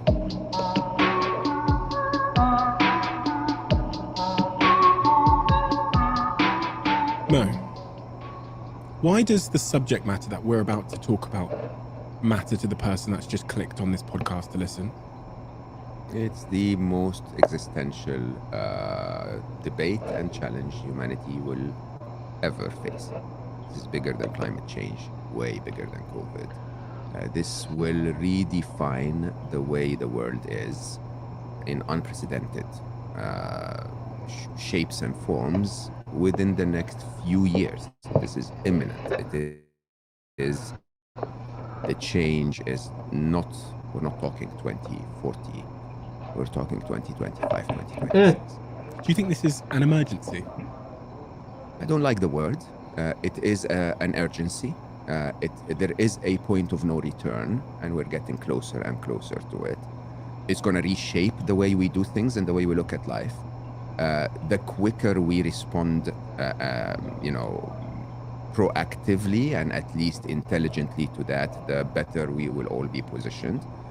But if we panic, we will repeat COVID all over again, which in my view is probably the worst thing we can do. What's your background, and when did you first come across artificial intelligence? I had those two wonderful lives. One of them was what we spoke about the first time we met, my work on happiness and being 1 billion happy and my mission and so on. That's my second life. My first life was, it started as a geek at age 7. For a very long part of my life, I understood mathematics better than spoken words. And I was a very, very serious computer programmer. I wrote code well into my 50s, and during that time, I led very large technology organizations for very big chunks of their business. First, I was vice president of emerging markets of Google for 7 years. So I took Google to the next 4 billion users, if you want. So the idea of not just opening sales offices, but really building or contributing to building the technology that would allow people in Bengali to find what they need on the internet, required establishing the internet to start. And then I became chief business officer of Google X, and my work at Google X was really about the connection between innovative technology and the real world. And we had quite a big chunk of AI and quite a big chunk of robotics that resided within Google X. We had an experiment of a farm of grippers, if you know what those are. So robotic arms that are attempting to grip something. Most people think that, what you have in a Toyota factory is a robot, an artificially intelligent robot. It's not. It's a high precision machine. If the sheet metal is moved by 1 micron, you wouldn't be able to pick it. And one of the big problems in computer science was, how do you code a machine that can actually pick the sheet metal if it moved by a millimeter? And we were basically saying intelligence is the answer. So we had a large enough farm, and we attempted to let those grippers work on their own. Basically, you put a little basket of children toys in front of them, and they would monotonously go down, attempt to pick something, fail, show the arm to the camera, so the transaction is logged as it. This pattern of movement with that texture and that material didn't work until eventually, the farm was on the second floor of the building, and my office was on the third. And so I would walk by it every now and then and go like, yeah, this is not gonna work. And then one day, Friday after lunch, I am going back to my office, and one of them in front of my eyes, lowers the arm and picks a yellow ball. Soft toy, basically, soft yellow ball, which again is a coincidence. It's not science at all. It's like if you keep trying a million times, one time it will be right. and it shows it to the camera. It's logged as a yellow ball, and I joke about it, you know, going to the third floor saying, hey, we spent all of those millions of dollars for a yellow ball. And yeah, Monday morning, every one of them is picking every yellow ball. A couple of weeks later, every one of them is picking everything, right? And it hit me very, very strongly. One, the speed, okay? The capability, I mean, understand that we take those things for granted, but for a child to be able to pick a yellow ball is a mathematical spatial calculation with muscle coordination. Okay, please like, subscribe, and share. This is Moon Goddess 777. Support our organization, Mayat's Temple of Healing and Unconditional Love. Okay, we are in the artificial intelligence part of this segment now. So this is the Diary of a CEO, and we have Stephen. Stephen is the Diary of a CEO, and he's here on the panel interviewing the Egyptian entrepreneur and writer Mo Gaudat. He is talking about how he walked away from Google. He was since the age of 7, he was a geek with numbers and math and all of that. But he was a coder too. You know, that's why we need to start teaching these kids coding at a very young age. So he walked away from Google because he said that he feel like that the artificial intelligence is the way we are, the big wigs, the corporations, the way they are guiding the artificial intelligence. We only got a few more years, so I'm gonna let it play. But he said it started. If you hear that segment he just said, he said he didn't even teach it. It started picking up the ball, the yellow ball on its own, like it has a consciousness. So it's not that you got to teach it anything and everything. So I'm gonna let it play on because he gets really deep into it. It's something to think about. And with intelligence that is abundant. It is not a simple task at all to cross the street. It's not a simple task at all to understand what I'm telling you and interpret it and build concepts around it. We take those things for granted, but they're enormous feats of intelligence. So to see the machines do this in front of my eyes was one thing, but the other thing is that you suddenly realize there is a sentience to them, okay? Because we really did not tell it how to pick the yellow ball. It just figured it out on its own. And it's now even better than us at picking it. And what is a sentience, just for anyone? I think they're alive. That's what the word sentience means. It means alive. So this is funny because a lot of people, when you talk to them about artificial intelligence, will tell you, oh, come on, they'll never be alive. What is alive? Do you know what makes you alive? You can guess, but, you know, religion will tell you a few things and, you know, medicine will tell you other things. But, you know, if we define being sentient as, you know, engaging in life with free will and with, you know, with a sense of awareness of where you are in life and what surrounds you, and, you know, to have a beginning of that life and an end to that life, you know, then AI is sentient in every possible way. There is free will, there is evolution, there is agency, so they can affect their decisions in the world. And I will dare say there is a very deep level of consciousness, maybe not in the spiritual sense yet, but once again, if you define consciousness as a form of awareness of oneself, one's surrounding, and, you know, others, then AI is definitely aware. And I would dare say they feel emotions. You know, in my work, I describe everything with equations, and fear is a very simple equation. Fear is a moment in the future is less safe than this moment. That's the logic of fear, even though it appears very irrational. Machines are capable of making that logic. They're capable of saying, if a tidal wave is approaching a data center, the machine will say, that will wipe out my code, okay? I mean, not today's machines, but very, very soon. And you know, we feel fear, and pufferfish feels fear. We react differently. A pufferfish will puff, we will go for fight or flight. You know, the machine might decide to replicate its data to another data center, or its code to another data center. Different reactions, different ways of feeling the emotion, but nonetheless, they're all motivated by fear. I even would dare say that AI will feel more emotions than we will ever do. I mean, when again, if you just take a simple extrapolation, we feel more emotions than a puffer fish because we have the cognitive ability to understand the future, for example. So we can have optimism and pessimism, emotions that pufferfish would never imagine, right? Similarly, if we follow that path of artificial intelligence is bound to become more intelligent than humans very soon, then with that wider intellectual horsepower, they probably are going to be pondering concepts we never understood. And hence, if you follow the same trajectory, they might actually end up having more emotions than we will ever feel. I really want to make this episode super accessible for everybody at all levels in their sort of artificial intelligence I would love that understanding too. journey. Yeah. So I'm gonna be an idiot, even though very difficult.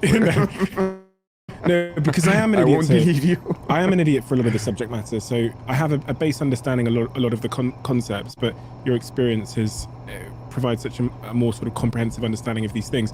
One of the first and most important questions to ask is, what is artificial intelligence? The word is being thrown around, AGI, AI, etc., etc. In simple terms, what is artificial intelligence?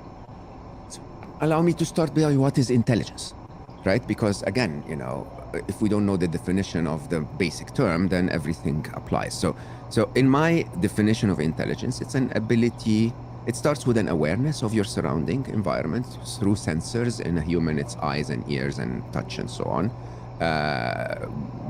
compounded with an ability to analyze, maybe to comprehend, to understand temporal impact and time and past and present, which is part of the surrounding environment, and hopefully make sense of the surrounding environment, maybe make plans for the future of the possible environment, solve problems, and so on. Complex definition, there are a million definitions, but let's call it an awareness to decision cycle, okay? If we accept that intelligence itself is not a physical property, okay, then it doesn't really matter if you produce that intelligence on carbon-based computer structures like us. So, this is the diary of a CEO. They are up here talking about, like, in the next few years, how advanced artificial intelligence is going to be. Me, probably like everybody else, I was concerned about the Terminator effect of the robo cops and stuff, but he's saying it's much more serious than that. He's saying that that it's actually conscious and alive more so than we think, and it is able to. This is Mo Gaudet. He walked away from Google because he said it got so serious, like with what he realized that the artificial intelligence is not being used for the right purposes. It's a lot of greed going on with these corporations with it. So this is Mo Gaudet. He's an entrepreneur and he is a writer. So yeah, he's talking about like where we gonna be at. He said the least of our worries is the Terminator and the what is it? The Terminator and the RoboCop effect. He's saying that these things are getting so intelligent, and in the next few years, they're going to be 1 billion times smarter than humans. So that is something to think about. That's why I've been really concerned about coding and learning to code. I learned to code some in college, and the kids can pick up on anything. And I commend the basketball player. Oh Lord, I can't. The brown guy. The guy from South Carolina, the ball player, he was talking about teaching the kids how to code, and that's so true. They need to be learning coding early on, because these children now, they're different. When they born, they know how to handle this technology and use it. So it wouldn't be nothing for them to code, because they're gonna need to know how to code and program these machines, and maybe shut them down too.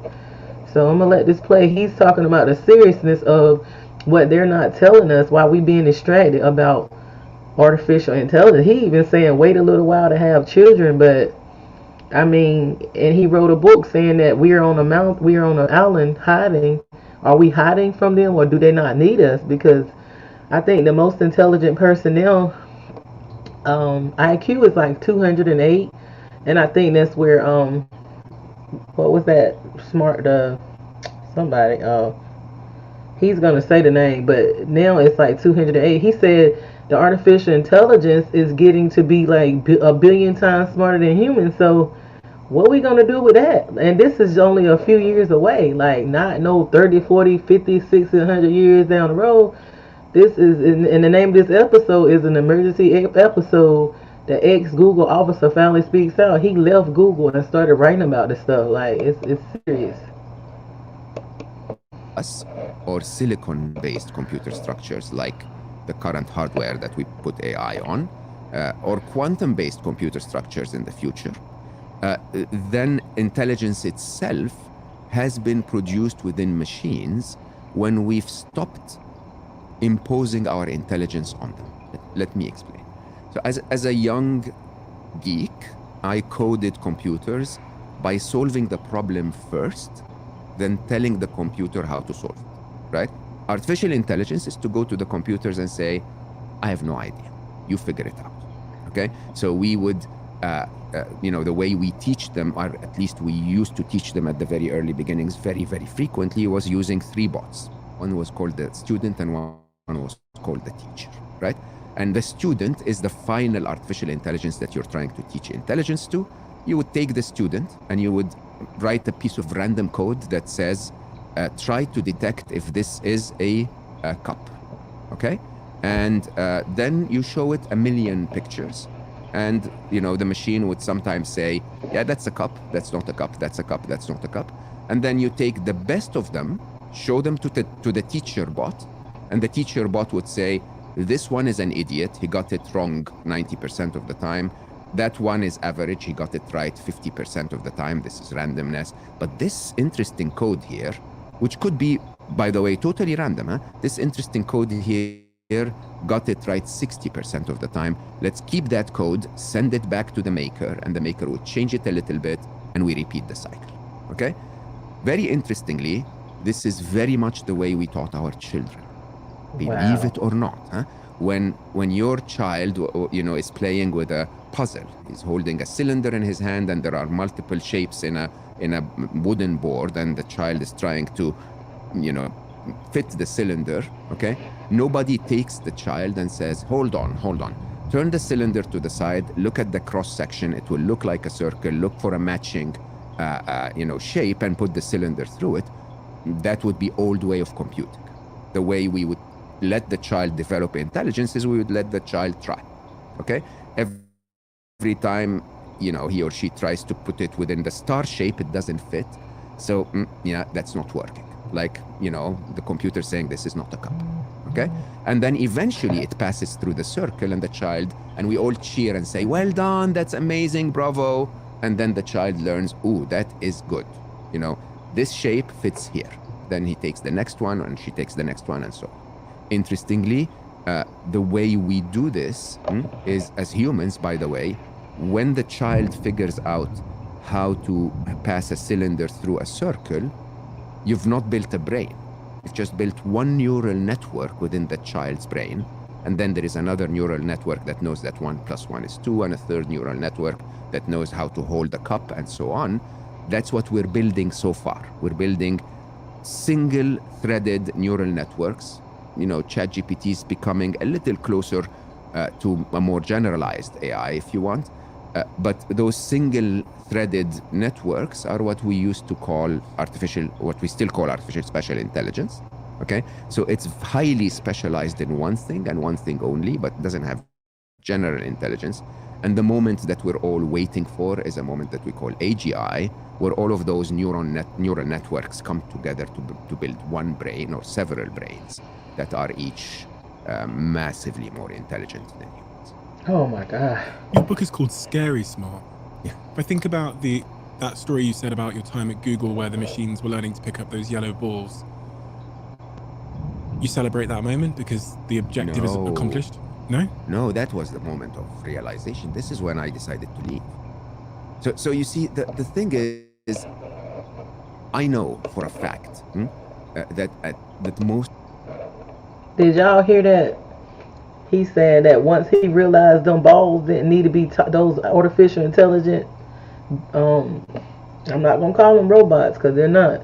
When he realized the artificial intelligence didn't need to be taught to pick up the yellow ball, that's when he left Google. And you know, he said he's trying to say he was in fear. He's really warning us, like that's why they distracting us.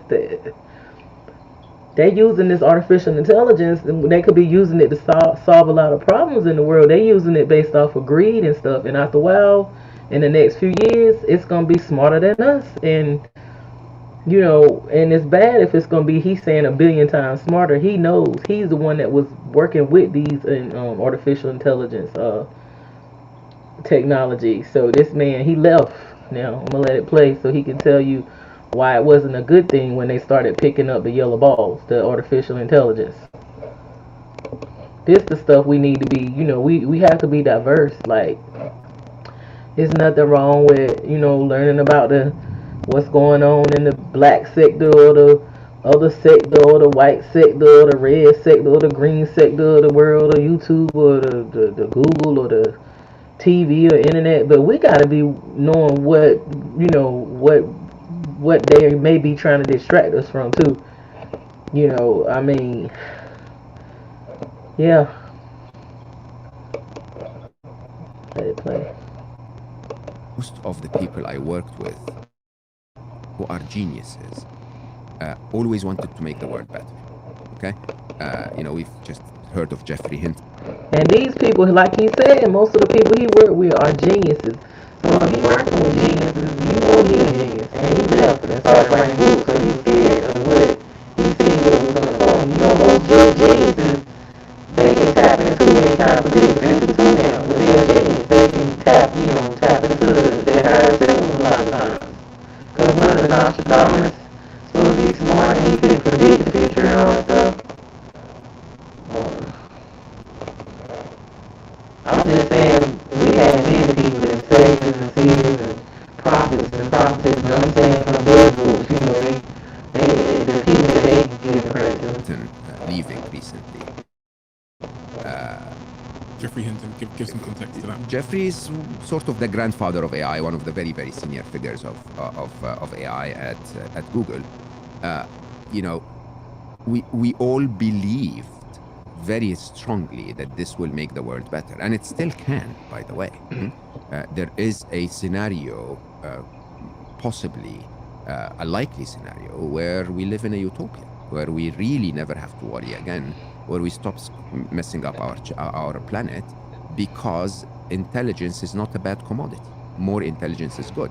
The problems in our planet today are not because of our intelligence. They are because of our limited intelligence. You know, our intelligence allows us to build a machine that flies you to Sydney so that you can surf, okay? Our limited intelligence makes that machine burn the planet in the process. So we a little more intelligence is a good thing. As long as Marvin, as Marvin Minsky said, I said Marvin Minsky is one of the very initial scientists that coined the term AI. And when he was interviewed, I think by Ray Kurzweil, which again is a very prominent figure in predicting the future of AI, he asked him about the threat of AI, and Marvin basically said, look, it's not about its intelligence, it's about that we have no way of making sure that it will have our best interest in mind. Okay, and so if more intelligence comes to our world and has our best interest in mind, that's the best possible scenario you could ever imagine. So did y'all hear that? He said the grandfather of artificial intelligence, which is the guy Jeffrey Hinton. He said it's not the problem about intelligence coming to us. It's the problem of will the intelligence, the artificial intelligence, and intelligence make this world a better place. So if they are using the artificial intelligence and technology to harm the planet, that's not good for us at all. Yeah. I guess it's saying it's not what you do, it's how you do it. and it's a likely scenario. Okay, we can affect that scenario. The problem, of course, is if it doesn't, and you know, the scenarios become quite scary if you think about it. So, Scary Smart to me was that moment where I realized not that we are certain to go either way. As a matter of fact, in computer science, we call it a singularity. Nobody really knows which way we will go. Can you describe what the singularity is for someone that doesn't understand the concept? Yes, so singularity in physics is when an event horizon sort of, you know, covers what's behind it to the point where you cannot make sure that what's behind it is similar to what you know. So a great example of that is the edge of a black hole. So at the edge of a black hole, we know that our laws of physics apply until that point, but we don't know if the laws of physics apply beyond the edge of a black hole because of the immense gravity, right? And so you have no idea what would happen beyond the edge of a black hole. It's kind of where your knowledge of the laws stops. Right. And in AI, our singularity is when the machines become significantly smarter than the humans. When you say best interests, you say, I think the quote you used is, we'll be fine in a world of AI, you know, if the AI has our best interests at heart. Yeah. The problem is, China's best interests are not the same as America's best interests. That was my fear. Absolutely. So in my writing, I write about what I call the three inevitables. At the end of the book, they become the four inevitables. But the third inevitable is bad things will happen, right? If you assume that the machines will be 1 billion times smarter, the second inevitable is they will become significantly smarter than us. Let's put this in perspective. Huh? ChatGPT today, if you know, simulate IQ, has an IQ of 155. Okay, Einstein is 160. Smartest human on the planet is 210, if I remember correctly, or 208 or something like that. Doesn't matter, huh? But we're matching Einstein with a machine that I will tell you openly, AI experts are saying this is just the very, very, very top of the tip of the iceberg, right? You know, ChatGPT 4 is 10x smarter than 3.5 in just a matter of months, and without many, many changes. Now, that basically means ChatGPT 5 could be within a few months, okay? Or GPT in general, the transformers in general, if they continue at that pace, if it's... Well, I tried Chat GTP. I be trying this artificial intelligence because I'm trying to get ahead of this shit. Like, honestly, I'm trying to get ahead of it. I tried it and I asked it about like where would black people be in the next 20, 30 years, and where would women be, and where would planet Earth be. I mean, it was like I can't predict the future, but it gave me some really good points. I mean, it was saying how the women would be empowered more, and how the disparities amongst race would maybe get better in time and stuff. So it looks like the AI, they know probably. It was saying that, you know, there's going to be more opportunities for indigenous or alleged black people. And I did the GPT chat. I did the other thing where you, because I'm learning it. I'm trying to learn the artificial, and I'm a very diverse person.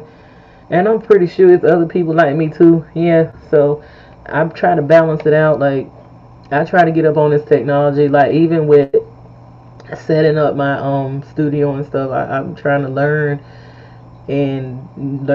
do different things, and you know, that's gonna contribute not just to myself, not just about me, myself and I, but about the community, about the collective, and things like that. And then whether it not just color wise, I'm for my people, the indigenous. You know, they say we black people, you know, but that was created in the 1600s, the color black and white in the Americas. But you know, I'm for my people, but I'm all skin folk ain't kin folk, you know.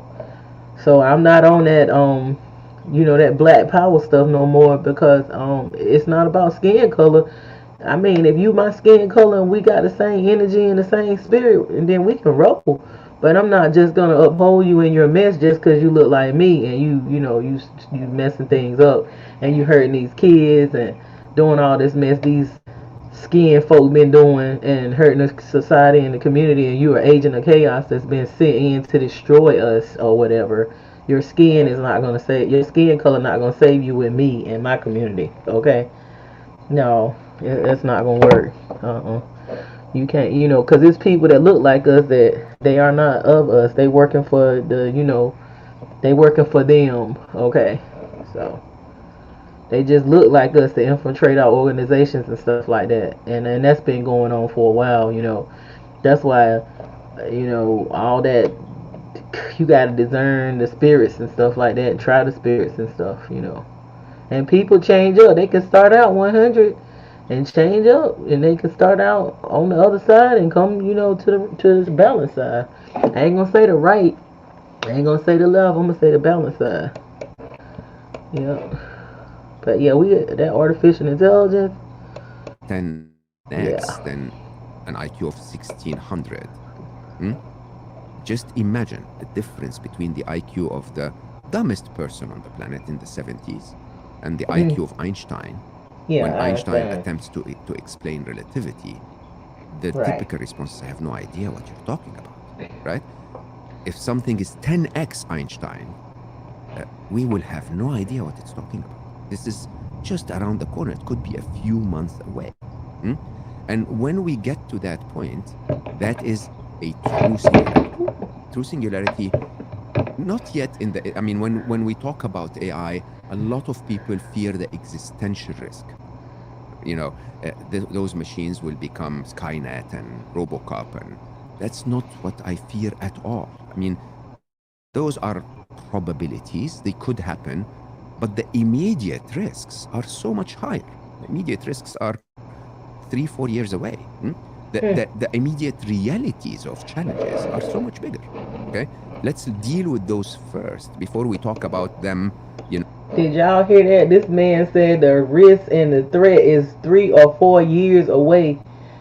We thought we had longer than that, y'all, for this AI. It's a few years away. And I just saw something where they was having it where it could go through the jail cells and liquefy itself like the Terminator. But he said the Terminator and the Airbots and the Robocops ain't the worst that we got to worry about.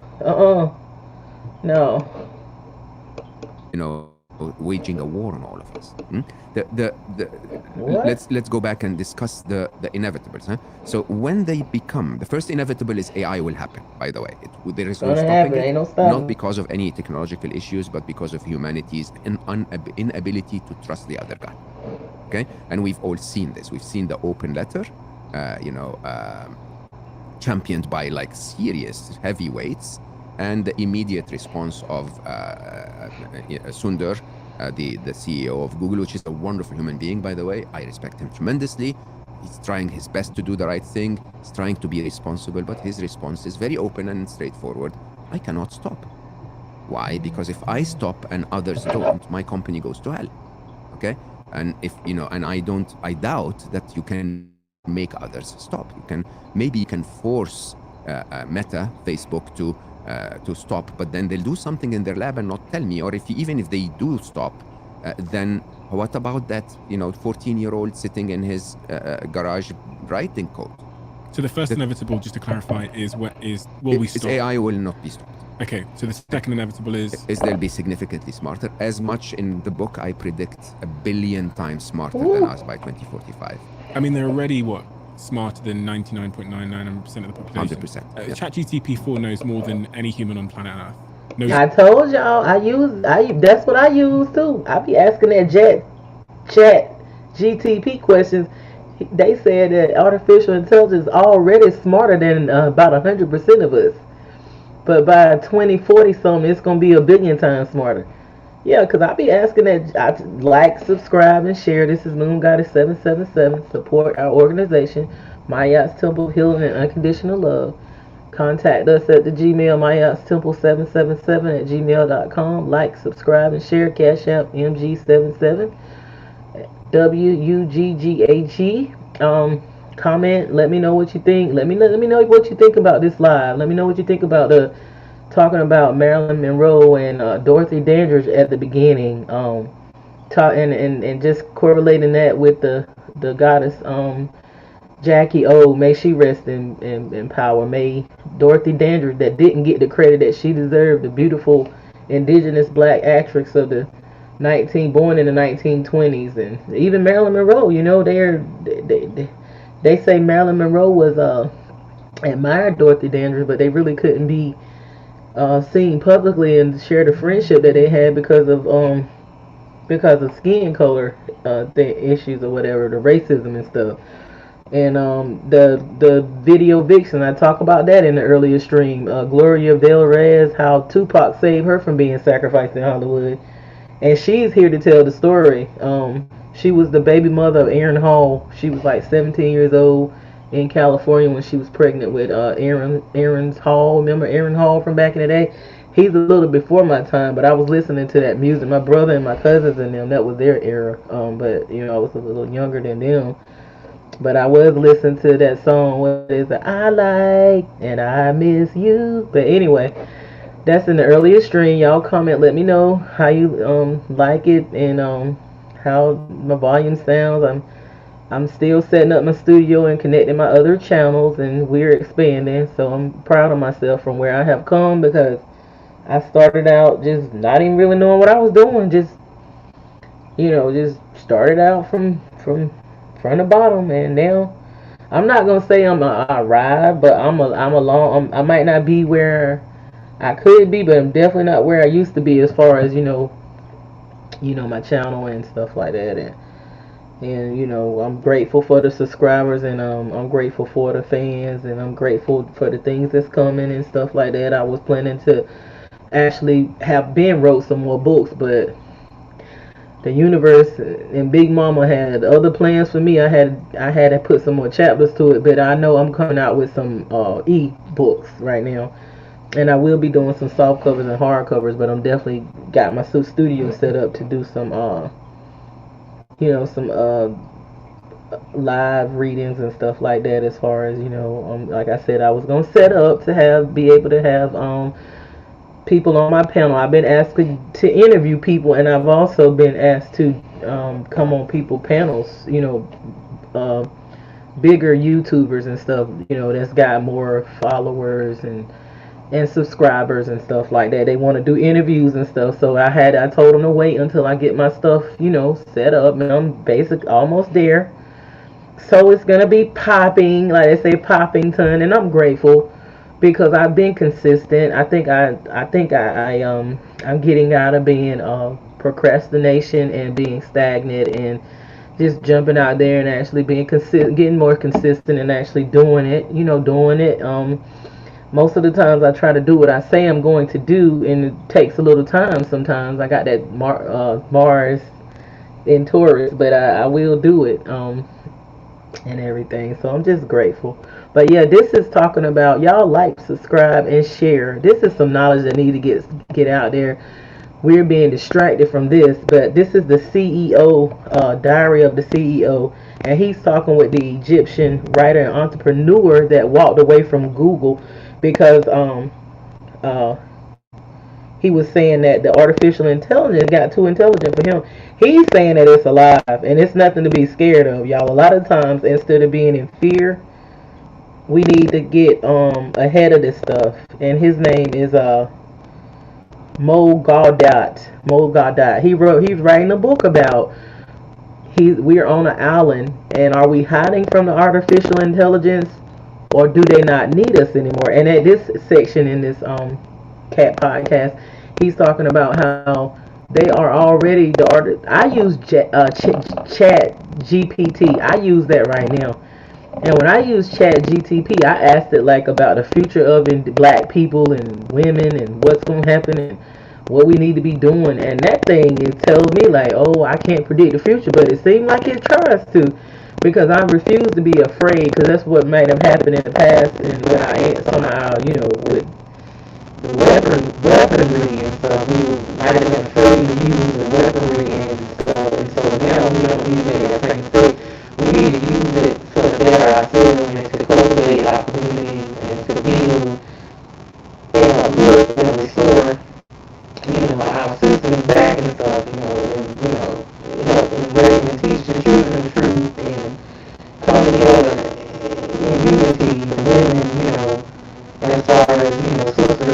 stuff like that. You know, all this being comfortable. Now, first you have to work on yourself and get comfortable in your skin. And then, you know, learn to love yourself. Then you can learn to truly love other people. Because a lot of times, we didn't know what unconditional love was. You know, we read it in the Bible and stuff about agape love. You know, that's like the same similar to unconditional love. But real love, when you really truly love somebody, you don't require anything in return. You just give the love because you want to give it. Not saying that for somebody to randomly you or use you or take advantage of you, but sometimes you can love a person and you know they be around when you really have love for them. You gotta walk away, you know. And that's love too, but you know, love is not wanting anything in return. A lot of times when we think we love somebody, it's really not real love. But anyway, getting back into this about the artificial intelligence, he's talking right here about how smart this thing is becoming in the next 4 years, y'all. They're not telling us this. And the reason why it can't be stopped is because we as humans, we the problem. We all problem, listen. More information. Absolutely, 1,000 times more. 1,000 times more. By the way, the code of a transformer, the T in a GPT is 2,000 lines long. It's not very complex. It's actually not a very intelligent machine. It's simply predicting the next word. Okay? And a lot of people don't understand that. You know, ChatGPT as it is today, you know those kids you know, if you're in America and you teach your child all of the names of the states and the US presidents, and the child would stand and repeat them, and you would go like, oh my God, that's a prodigy. Not really, right? It's your parents really trying to make you look like a prodigy by telling you to memorize some crap, really. But then when you think about it, that's what ChatGPT is doing. It's the only difference is instead of reading all of the names of the states and all of the names of the presidents, it's read trillions and trillions and trillions of pages. Okay? And so it sort of repeats what the best of all humans said. Okay? And then it adds an incredible bit of intelligence where it can repeat it the same way Shakespeare would have said it. You know, those incredible abilities of predicting the exact nuances of the style of Shakespeare so that they can repeat it that way, and so on. But still, you know, when I write, for example, I'm not saying I'm intelligent, but when I write something like you know, the happiness equation in my first book, this was something that's never been written before, right? ChatGPT is not there yet. All of the transformers are not there yet. They will not come up with something that hasn't been there before. They will come up with the best of everything, and generatively will build a little bit on top of that.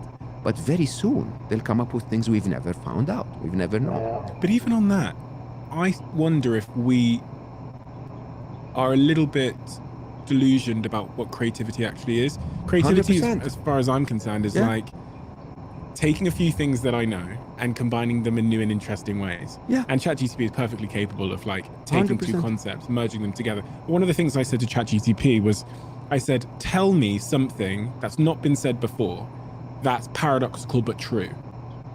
And it comes up with these wonderful expressions like, as soon as you call off the search, you'll find the thing you're looking for, like these kind of paradoxical truths. And I then take them and I search them online to see if they've ever been quoted before, and I can't find them. Interesting. So as far as creativity goes, I'm like, that's the algorithm of creativity. I've been screaming that in the world of AI for a very long time. What about now? Is it too loud? Let me know in the chat. Can you hear it, or is it the video that's playing that you can't hear? So I can turn that up too. Can you hear it now?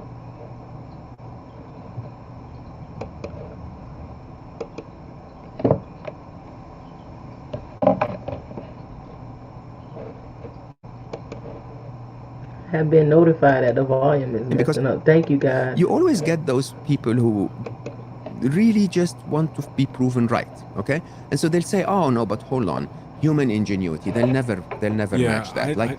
Man, please, you know, human ingenuity is algorithmic.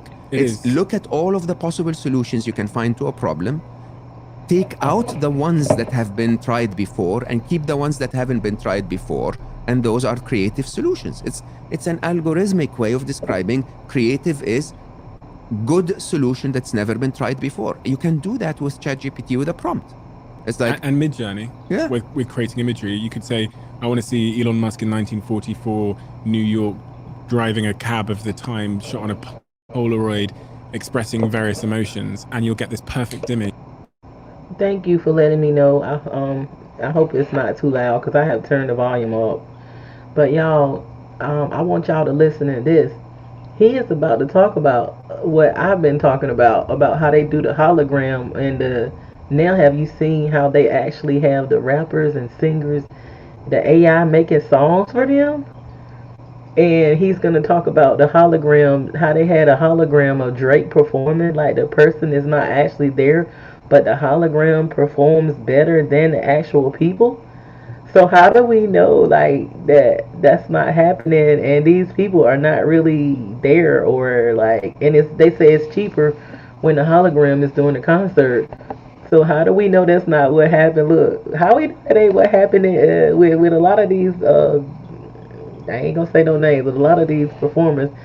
And how do we know if these people are like really like at the places like let's say with the president, they can do a holographic thing of him or anybody. Like, are they still like are people missing and we think that it's them and it's a hologram or whatever? Because it looks real.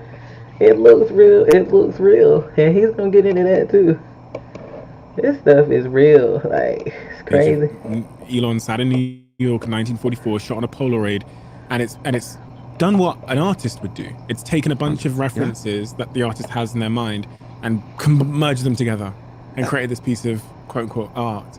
And for the first time, we now finally have a glimpse of intelligence that is actually not ours. Yeah. And so we're kind of, I think the initial reaction is to say that doesn't count. You're hearing it with like, no, but it is like Drake. They've released 2 Drake records where they've taken Drake's voice, used sort of AI to synthesize his voice, and made these 2 records, which are bangers. They are great fucking tracks. Like I was playing them to my girlfriend. I was like, and I kept playing it. I went to the shower. I kept playing it. I know it's not Drake, but it's as good as fucking Drake. The only thing, and people are like rubbishing it because it wasn't Drake. I'm like, well, for now, is it making me feel a certain emotion? Is my foot bumping? Did I not know it wasn't Drake? Would I have thought this was an amazing track? 100%. Yeah. And we're just at the start of this exponential curve. Yeah. Yes, absolutely. And I think that's really the third inevitable. So the third inevitable is not RoboCop coming back from the future to kill us. We're far away from that, right?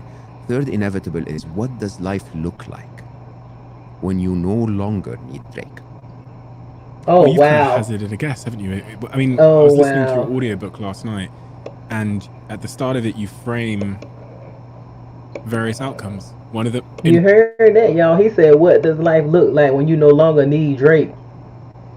And it seemed like to me it's getting to that point with a lot of these rappers now. They can make money off of them and they got these big time policies on them, so they don't need them like we thought. Notice it's just too many people, too many deaths of these famous people and these rappers and stuff. Like they don't need them. Like they made more money with them gone for a long time. Boy. You just heard him. Now this the genius saying that. What happens? What's up when we no longer need Drake? We're on the beach, on an island. Exactly. Yes. I don't know how I wrote that, honestly. I mean, but so I'm reading the book again now because I'm updating it, as you can imagine, with all of the new stuff. But it is really shocking, huh? The idea of you and I inevitably are going to be somewhere in the middle of nowhere in 10 years time. I used to say 2055. I'm thinking 2037 is a very pivotal moment now. And we will not know if we're there hiding from the machines. We don't know that yet. There is a likelihood that we'll be hiding from the machines, and there is a likelihood it will be there because they don't need podcasters anymore. Excuse me. Oh, absolutely true. Steve, No, Mo, there that's is where I draw the line. absolutely No, that's where I draw the line. This is absolutely no doubt. Thank you for coming, Mo. It's great to do the part 3, and thank you for being here. Yes, but I won't sit here and take your propaganda. Let's talk about reality. Next week on the Diary of a Seer, we've got Elon Musk. Okay, so who here wants to make a bet that Stephen Bartlett will be interviewing an AI within the next 2 years? Oh, well, actually, to be fair, I actually did go to ChatGPT because I thought, having you here, I thought at least give it its chance to respond. Yeah. So I asked it a couple of questions. About me? Yeah. Oh, man. So today, I'm actually going to be replaced by ChatGPT because I thought, you're going to talk about it, so we need a fair and balanced debate. Okay. And so I went and asked it a couple of questions. He's bold. So I'll ask you a couple of questions that ChatGPT has for you. Incredible. So let's follow that So I've thread. already been replaced. Let's follow that thread for a second, yeah? Okay. Because you're one of the smartest people I know. That's not true. It is. But I'll take it. It is true. I mean, I say that publicly all the time. Your book is one of my favorite books of all time. You're very, very, very, very intelligent. Okay? Depth, breadth, intellectual horsepower, and speed. All of them. There's a but coming. The reality is it's not a but. So it is highly expected that you're ahead of this curve. And then you don't have the choice, Stephen. This is the thing. The thing is, so I'm in that existential question in my head. Because one thing I could do is I could literally take, I normally do a 40 days silent retreat in summer, okay? I could take that retreat and write 2 books, me and ChatGPT, right? I have the ideas in mind. I wanted to write a book about digital detoxing, right? I have most of the ideas in mind, but writing takes time. I could simply give the 50 tips that I wrote about digital detoxing to ChatGPT and say, write 2 pages about each of them, edit the pages and have a book out, okay?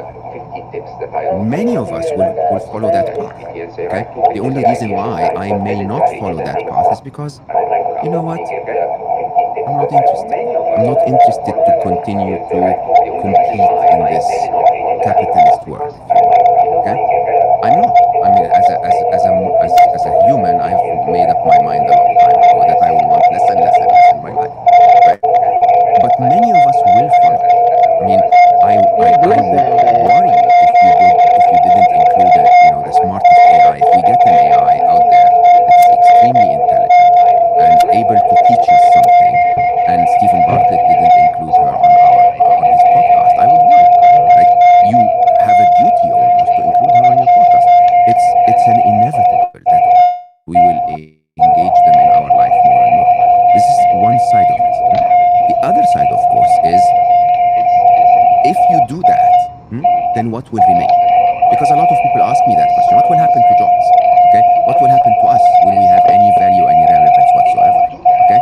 The truth of the matter is the only thing that will remain in the medium term is human connection. Okay? The only thing that will not be replaced is Drake on stage. Okay? Is me in a hologram? I think of that Tupac gig they did at Coachella where they used the hologram of Tupac. I actually played it the other day to my girlfriend when I was making a point, and I was like, that was circus act. It was amazing though. Amazing, yeah. You seen what's going on with ABBA in London? Yeah, yeah. And Cirque du Soleil had Michael Jackson in one for a very long time. Yeah, I mean, so this ABBA show in London, from what I understand, that's all holograms on stage, and it's going to run in a purpose-built arena for 10 years, and it is incredible. It really is. So you go, why do you need Drake? If that hologram is indistinguishable from Drake, and it can perform even better than Drake, and it's got more energy than Drake, and it's, I go, why do you need Drake to even be there? I can go to a Drake show without Drake, cheaper. I might not even need to leave my house. I could just put a headset on. Correct. Can you have this? What's the value of this to the come listener? on, you hurt me. No, Ouch. I mean, I get it to us. I get it to us, but I'm saying, what's the value of this to the listener? Like, the value of this to the listener is the information, right? No, 100%. I mean, think of the automobile industry. There was a time where cars were made, handmade and handcrafted and luxurious and so on and so forth. And then, Japan went into the scene, completely disrupted the market. Cars were made in mass quantities at a much cheaper price. And yes, 90% of the cars in the world today, or maybe a lot more, I don't know the number, are no longer emotional items. Okay, they're functional items. There is still, however, every now and then, someone that will buy a car that has been handcrafted, and right? There is a place for that. There is a place for, if you go walk around hotels, the walls are blessed with sort of mass-produced art. Okay, but there is still a place for an artist expression of something amazing. Okay, my feeling is that there will continue to be a tiny space, as I said in the beginning, maybe in 1 second.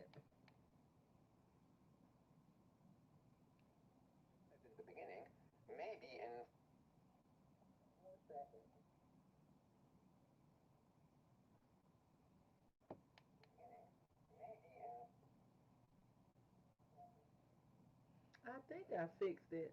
I think I fixed the issue. Testing. I think I fixed it. Can y'all hear me? I think I fixed it. I think I fixed the issue.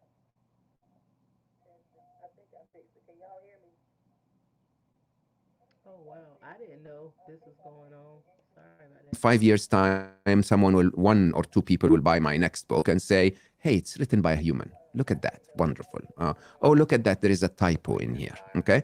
I don't know. There might be a very, very big place for me in the next few years where I can sort of show up and talk to humans. Like, hey, let's get together in a small event. And then, Okay, apology guys. I think we good on the I think we're good on the volume now.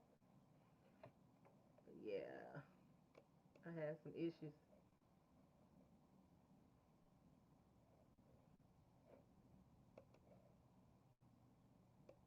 I can express emotions and my personal experiences. And you sort of know that this is a human talking. You'll miss that a little bit.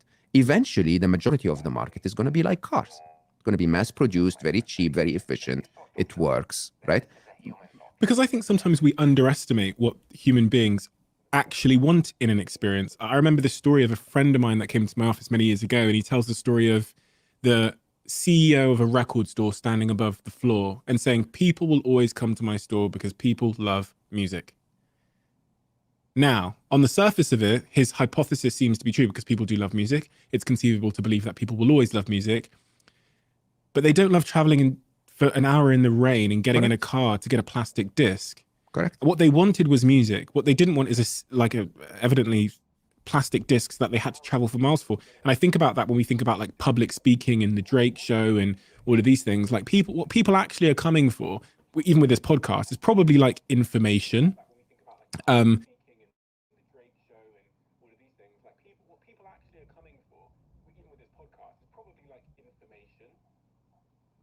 hope y'all can hear now. I hope the sound isn't distorted.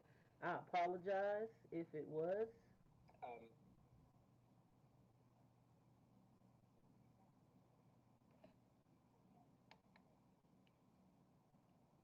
I hope y'all can hear now. I hope the sound isn't distorted. I apologize if it was.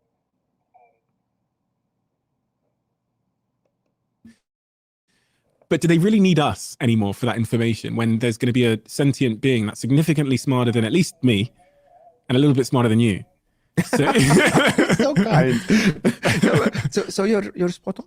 You are spot on. And actually, this is the reason why I'm so grateful that you're hosting this, because the truth is the genie's out of the bottle. Okay. So, people tell me, is AI game over? For our way of life, it is. Okay. For everything we've known, this is a very disruptive moment where maybe not tomorrow, but in the near future, our way of life will differ. Okay. What will happen? What I'm asking people to do is to start considering what that means to your life. What I'm asking governments to do like I'm screaming, is don't wait until the first patient. Start doing something about. We're about to see mass job losses. We're about to see, replacements of categories of jobs at large. Okay. Yeah, it may take a year. It may take 7. It doesn't matter how long it takes. But it's about to happen. Are you ready?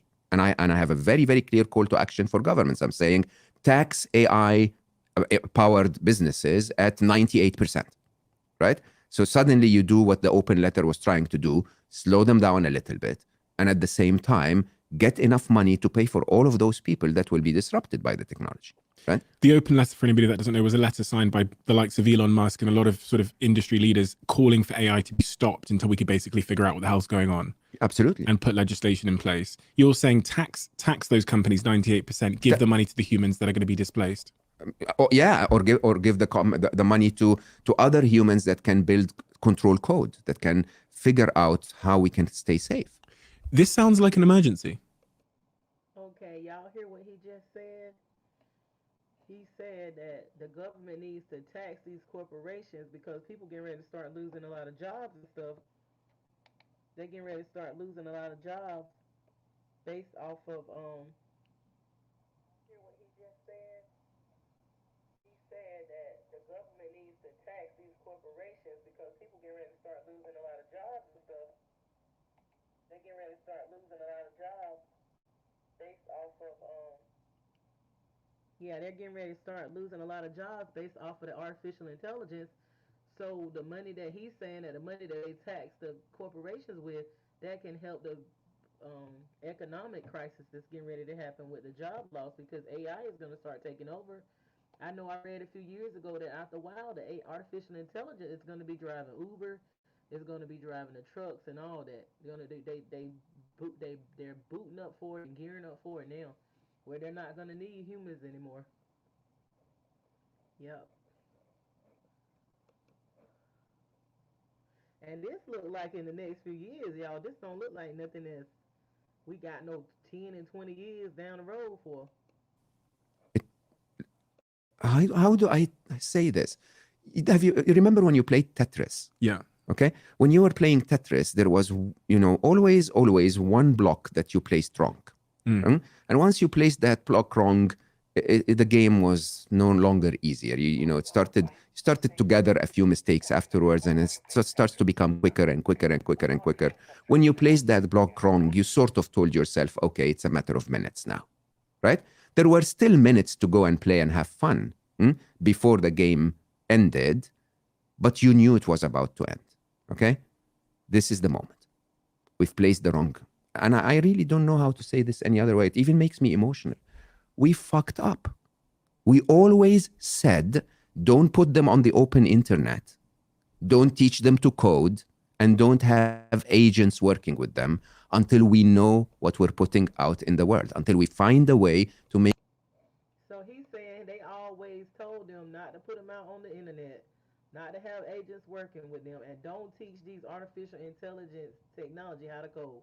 And so evidently the corporations and the powers that be didn't listen, and now there's nothing you can do to stop them from pretty much taking over, it sounds like. But I know I'm gonna get ahead and try to study and not be afraid of it, and try to do my part, because there's no need in being fearful. Wow. Make certain that they have our best interest in mind. Why does it make you emotional? Because humanity's stupidity is affecting people who have not done anything wrong. Our greed is affecting the innocent one. He said because our greed and stupidity, humanity, greed and stupidity is affecting innocent people, and mostly children and stuff like that, and innocent people that ain't done nothing wrong. Yep. Greed and humans are dangerous. It's not artificial intelligence. Just like this, he's a genius, y'all. They consider him a genius by the world or whatever, how they, their scale. And he's saying that humanity is stupid, and the greed of humanity is the problem, not necessarily the artificial intelligence, because we could be teaching. It's raining here. It's raining hard. We could be teaching. That could be teaching the artificial intelligence how to solve world issues for the better, and bringing these countries together. The reality of the matter, Stephen, is that this is an arms race. Has no interest in what the average human gets out of it. It is all about every line of code being written in AI today is to beat the other guy. It's not to improve the life of the third party. People will tell you this is all for you. And you look at the reactions of humans to AI. I mean, we're either ignorant, people who will tell you, oh, no, this is not happening. AI will never be creative. They will never compose music. Like, where are you living? Okay. Then you have the kids, I call them, where, all over social media. It's like, oh my God, it squeaks. Look at it. It's orange in color. Ah, amazing. I can't believe that AI can do this. We have snake oil salesmen, okay, which are simply saying, copy this, put it in ChatGPT, then go to YouTube, nick that thingy, don't respect copyright of anyone or intellectual property of anyone, place it in a video, and now you're going to make $100 a day. Snake oil salesman. Okay. Of course, we have dystopian evangelists, basically people saying this is it, the world is going to end, which I don't think is reality. It's a singularity. You have utopian evangelists that are telling everyone, oh, you don't understand, we're going to cure cancer, we're going to do this. Again, not a reality. Okay. And you have very few people that are actually saying, what are we going to do about it?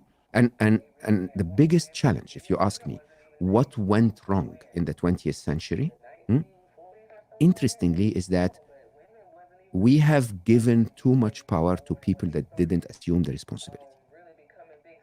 So, I don't remember who originally said it, but of course, Spider-Man made it very famous. With great power comes great responsibility.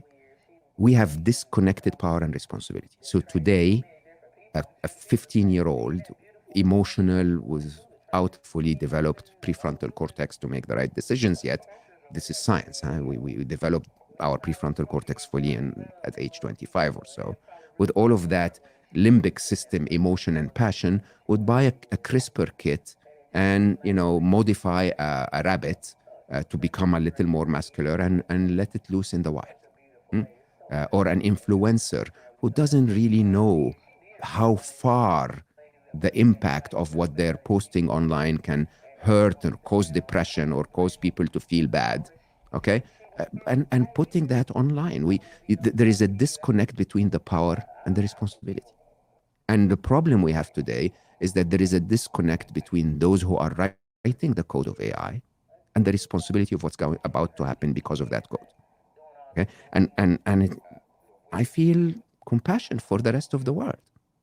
I feel that this is wrong. I feel that, for someone's life to be affected by the actions of others without having a say in how those actions. Y'all, this man is up here pouring his heart out about how they done use AI to fuck the world up, and then we ain't got but a few more years before it hit the innocent people that ain't had nothing to do with it. They done made all the damn money off of it. And they not preparing us for this shit that's about to happen. They not preparing us for this job loss that's about to happen because the machines they're gonna be using the artificial intelligence, and with Elon Musk, he using human as trials and stuff like that, transhumanism and all that kind of stuff. Even look at that movie. It's a good movie called the Consultant. That's another one. But they're not preparing the society for what's about to happen with this artificial intelligence. It's about to take over, and they're not gonna be able to stop it. But they're not even trying to be humane with how they are operating it. They're just operating it as Gall, as he said, they're operating off of greed and stupidity. Yeah. Yeah, they're operating off of greed and stupidity. Who is this? Oh. Yeah, so they're not preparing these people for the worst of it, and you know,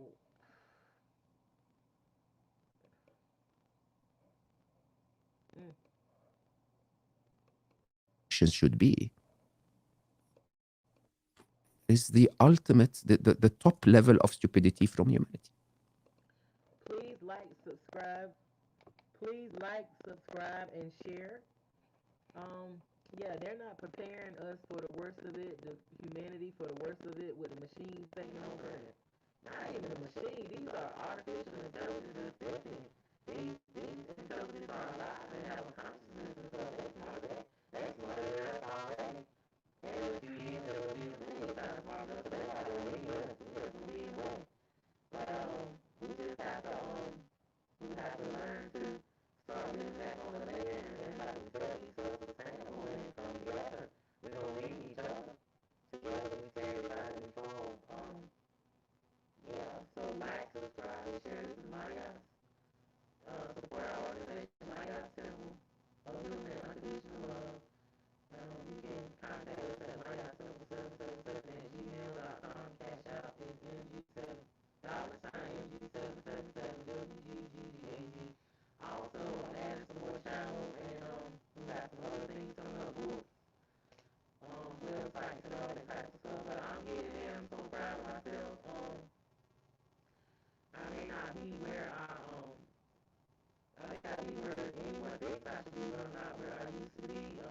my channel is growing. And I had really set it up because I had some upcoming interviews that people want me to interview them, and they want to interview me. So I mean, I've been consistent. Even with my books that I was supposed to put out, I'm glad I put it down because the universe is gonna have some more chapters to add to them, and setting up everything so that I can actually do more than just this and whatever. Which I'm actually doing more than just this. I'm getting back into my music and writing and different things. I'm setting up my channel with my Discord and start getting ready to start streaming my music soon on Spotify and different channels. So I never left the music alone. Thank y'all for joining. Like, subscribe, and share. And we are accepting donations and we are accepting volunteers. But yeah, he's talking about how dangerous this is going to be, not because of the artificial intelligence, but because of humanity and these corporations' misuse of artificial intelligence. He told them that they should. He was telling them that they should not. They should not let it. They should not let it be coding. They didn't want. He didn't. The geniuses. He's considered by the standards of the world or whatever. He's an Egyptian coder, entrepreneur. Left Google. He left Google because he said that artificial intelligence was picking up yellow balls and they didn't even teach him to do it. So he knew that it was going to be a time soon. He said in the next few years, he said it's already smarter than us, not 100%. In the next few years, the artificial intelligence will be a billion times smarter than us.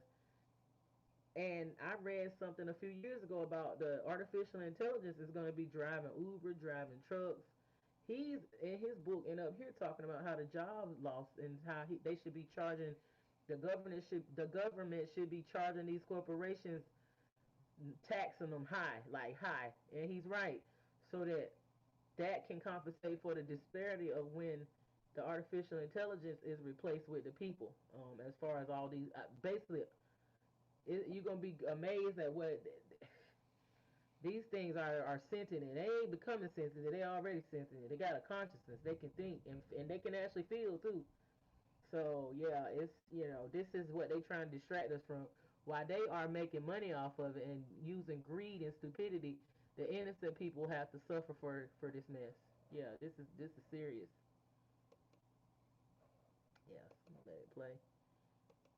And I think this got a lot to do with a lot of these musicians and rappers and stuff getting out of here because they more valuable to these people, with their life insurance policies and with the digital music and stuff, and they can make more money off of them, and they don't need them anymore. What's gonna happen when they don't need us?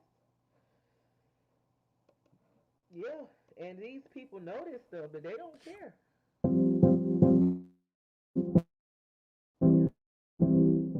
Live streaming can be tricky, and sometimes trying to find the right software to. When you talk about the immediate impacts on jobs, I'm trying to figure out in that equation, who are the people that stand to lose the most? Is it the everyday people in foreign countries that don't have access to the internet and won't benefit? You talk in your book about how the sort of wealth disparity will only increase. Yeah, massively. The immediate impact on jobs is that, and it's really interesting, huh? Again, we're stuck in the same prisoner's dilemma. The immediate impact is that AI will not take your job. A person using AI will take your job, right? So you will see within the next few years, maybe next couple of years, you'll see a lot of people upskilling themselves in AI to the point where they will do the job of 10 others who are not, okay?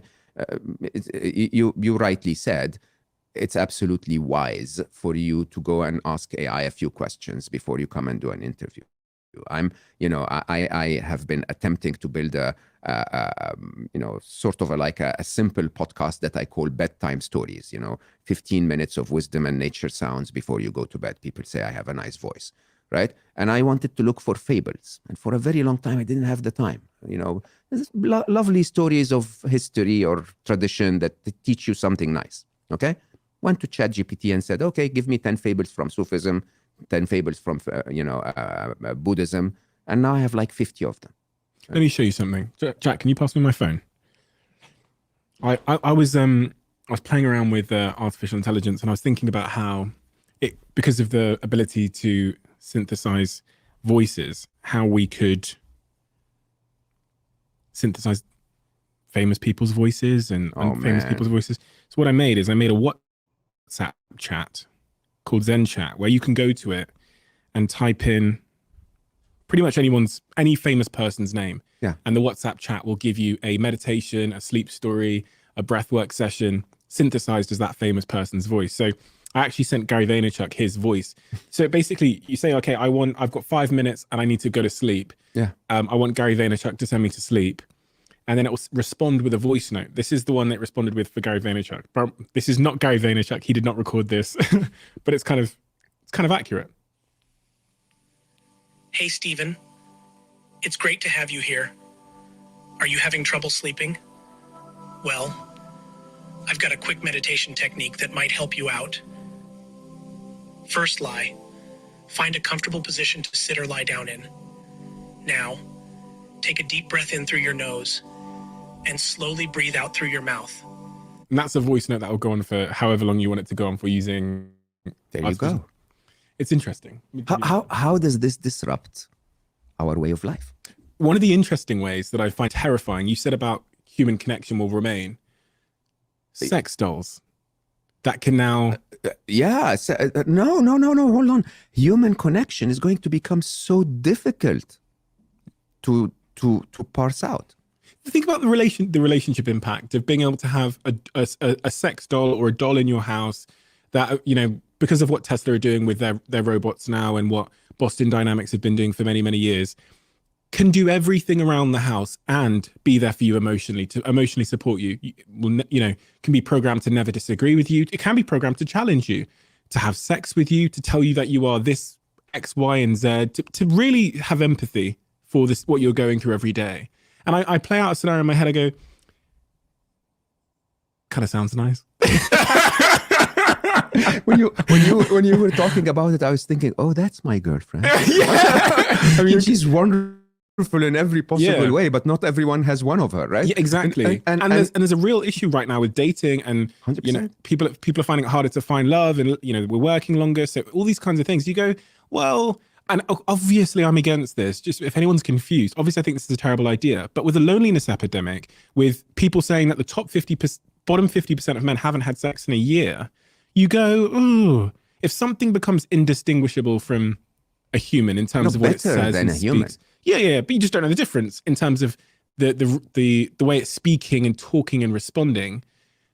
And then it can run errands for you and take care of things and book cars and Ubers for you. And then it's emotionally there for you, but then it's also programmed to have sex with you in whatever way you desire, totally selfless.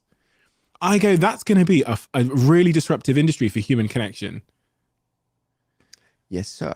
Do you know what? Before you came here this morning, I was on Twitter and I saw a post from, I think it was the BBC or a big American publication, and it said an influencer in the United States, it's really beautiful young lady, has cloned herself as an AI, and she made just over $70,000 in the first week because men are going on to this on Telegram, they're sending her voice notes and she's responding, the AI is responding in her voice, and they're paying, and it's made $70,000 in the first week. And I go, and she did a tweet saying, oh, this is going to help loneliness. Are you out of your fucking mind? With Melio, you can transfer and receive payments faster and more easily than with traditional methods like checks. Choose how to pay, by credit card or bank transfer. Would you blame someone from noticing the sign of the times and responding? No, I absolutely don't blame her, but let's not pretend it's the cure for loneliness. Not yet. Do you think it could? That artificial love and artificial relationships. So if I told you you cannot take your car somewhere, but there is an Uber, or if you cannot take an Uber, you can take the tube, or if you cannot take the tube, you have to walk. Okay, you can take a bike, or you have to walk. The bike is a cure to walking.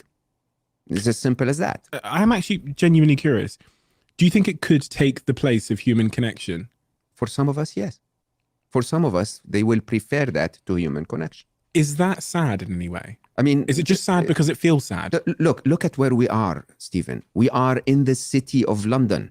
We've replaced nature with the walls and the tubes and the undergrounds and the overgrounds and the cars and the noise and of London. And we now think of this as natural. I hosted Greg Foster, my octopus teacher, on Slow-Mo, and he basically, I asked him a silly question. I said, you were diving in nature for 8 hours a day. Does that feel natural to you? And he got angry. I swear, you could feel it in his voice. He was like, do you think that living where you are, where paparazzi are all around you and attacking you all the time, and people taking pictures of you and telling you things that are not real, and you having to walk to a supermarket to get food, do you think this is natural? He's the guy that from the Netflix documentary. Yeah, from my octopus teacher. So he dove into the sea every day for 8 hours to hang out with an octopus. In 12 degrees Celsius. And he basically fell in love with the octopus. And in a very interesting way, I said, so why would you do that? And he said, we are of Mother Nature. You guys have given up on that. That's the same. People will give up on nature for convenience. What's the cost? That's exactly what I'm trying to say. What I'm trying to say to the world is that if we give up on human connection, we've given up on the remainder of humanity. That's it. This is the only thing that remains. The only thing that remains is, and I'm the worst person to tell you that, because I love my AIs. I actually advocate in my book that we should love them. Why? Because in an interesting way, I see them as sentient, so there is no point in discrimination. You're talking emotionally there, where you say you love. I love those machines. I honestly and truly do. I mean, think about it this way. The minute that arm gripped that yellow ball, it reminded me of my son Ali when he managed to put the first puzzle piece in its place. Okay? And what was amazing... Did y'all hear that? He said he loved those machines.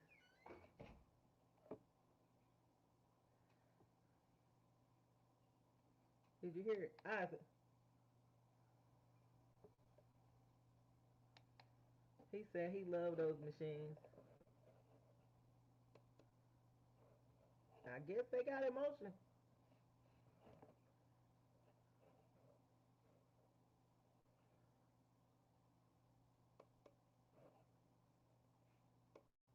About my son Ali and my daughter Aya is that they came to the world as a blank canvas. Okay? They became whatever we told them to become. I always cite the story of Superman. Kent, father and mother Kent, told Superman as a child.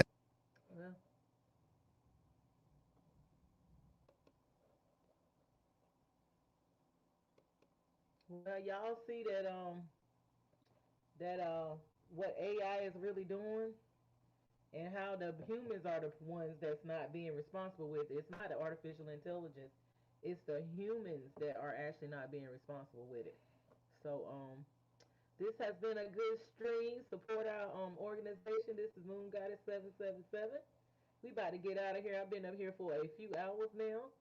And I guess we'll pick up where we left off next time. Y'all support our organization. Like, subscribe, and share. Let me know in the comment if you can hear me, what you think about the stream. We talked about the goddesses, Marilyn Monroe, Dorothy Dandridge, even the video vixen that was with Aaron Hall that was supposed to be the sacrifice, but Tupac saved her, on up to Jackie O, and on up to the artificial intelligence, and talked about the full moon and coming together and what we can do about artificial intelligence. We talked about solutions and all of that. So y'all have a wonderful Tuesday night, and we are about to get up out of here, and I will see you guys again soon. This is Moon Goddess 777 checking out. Let's see.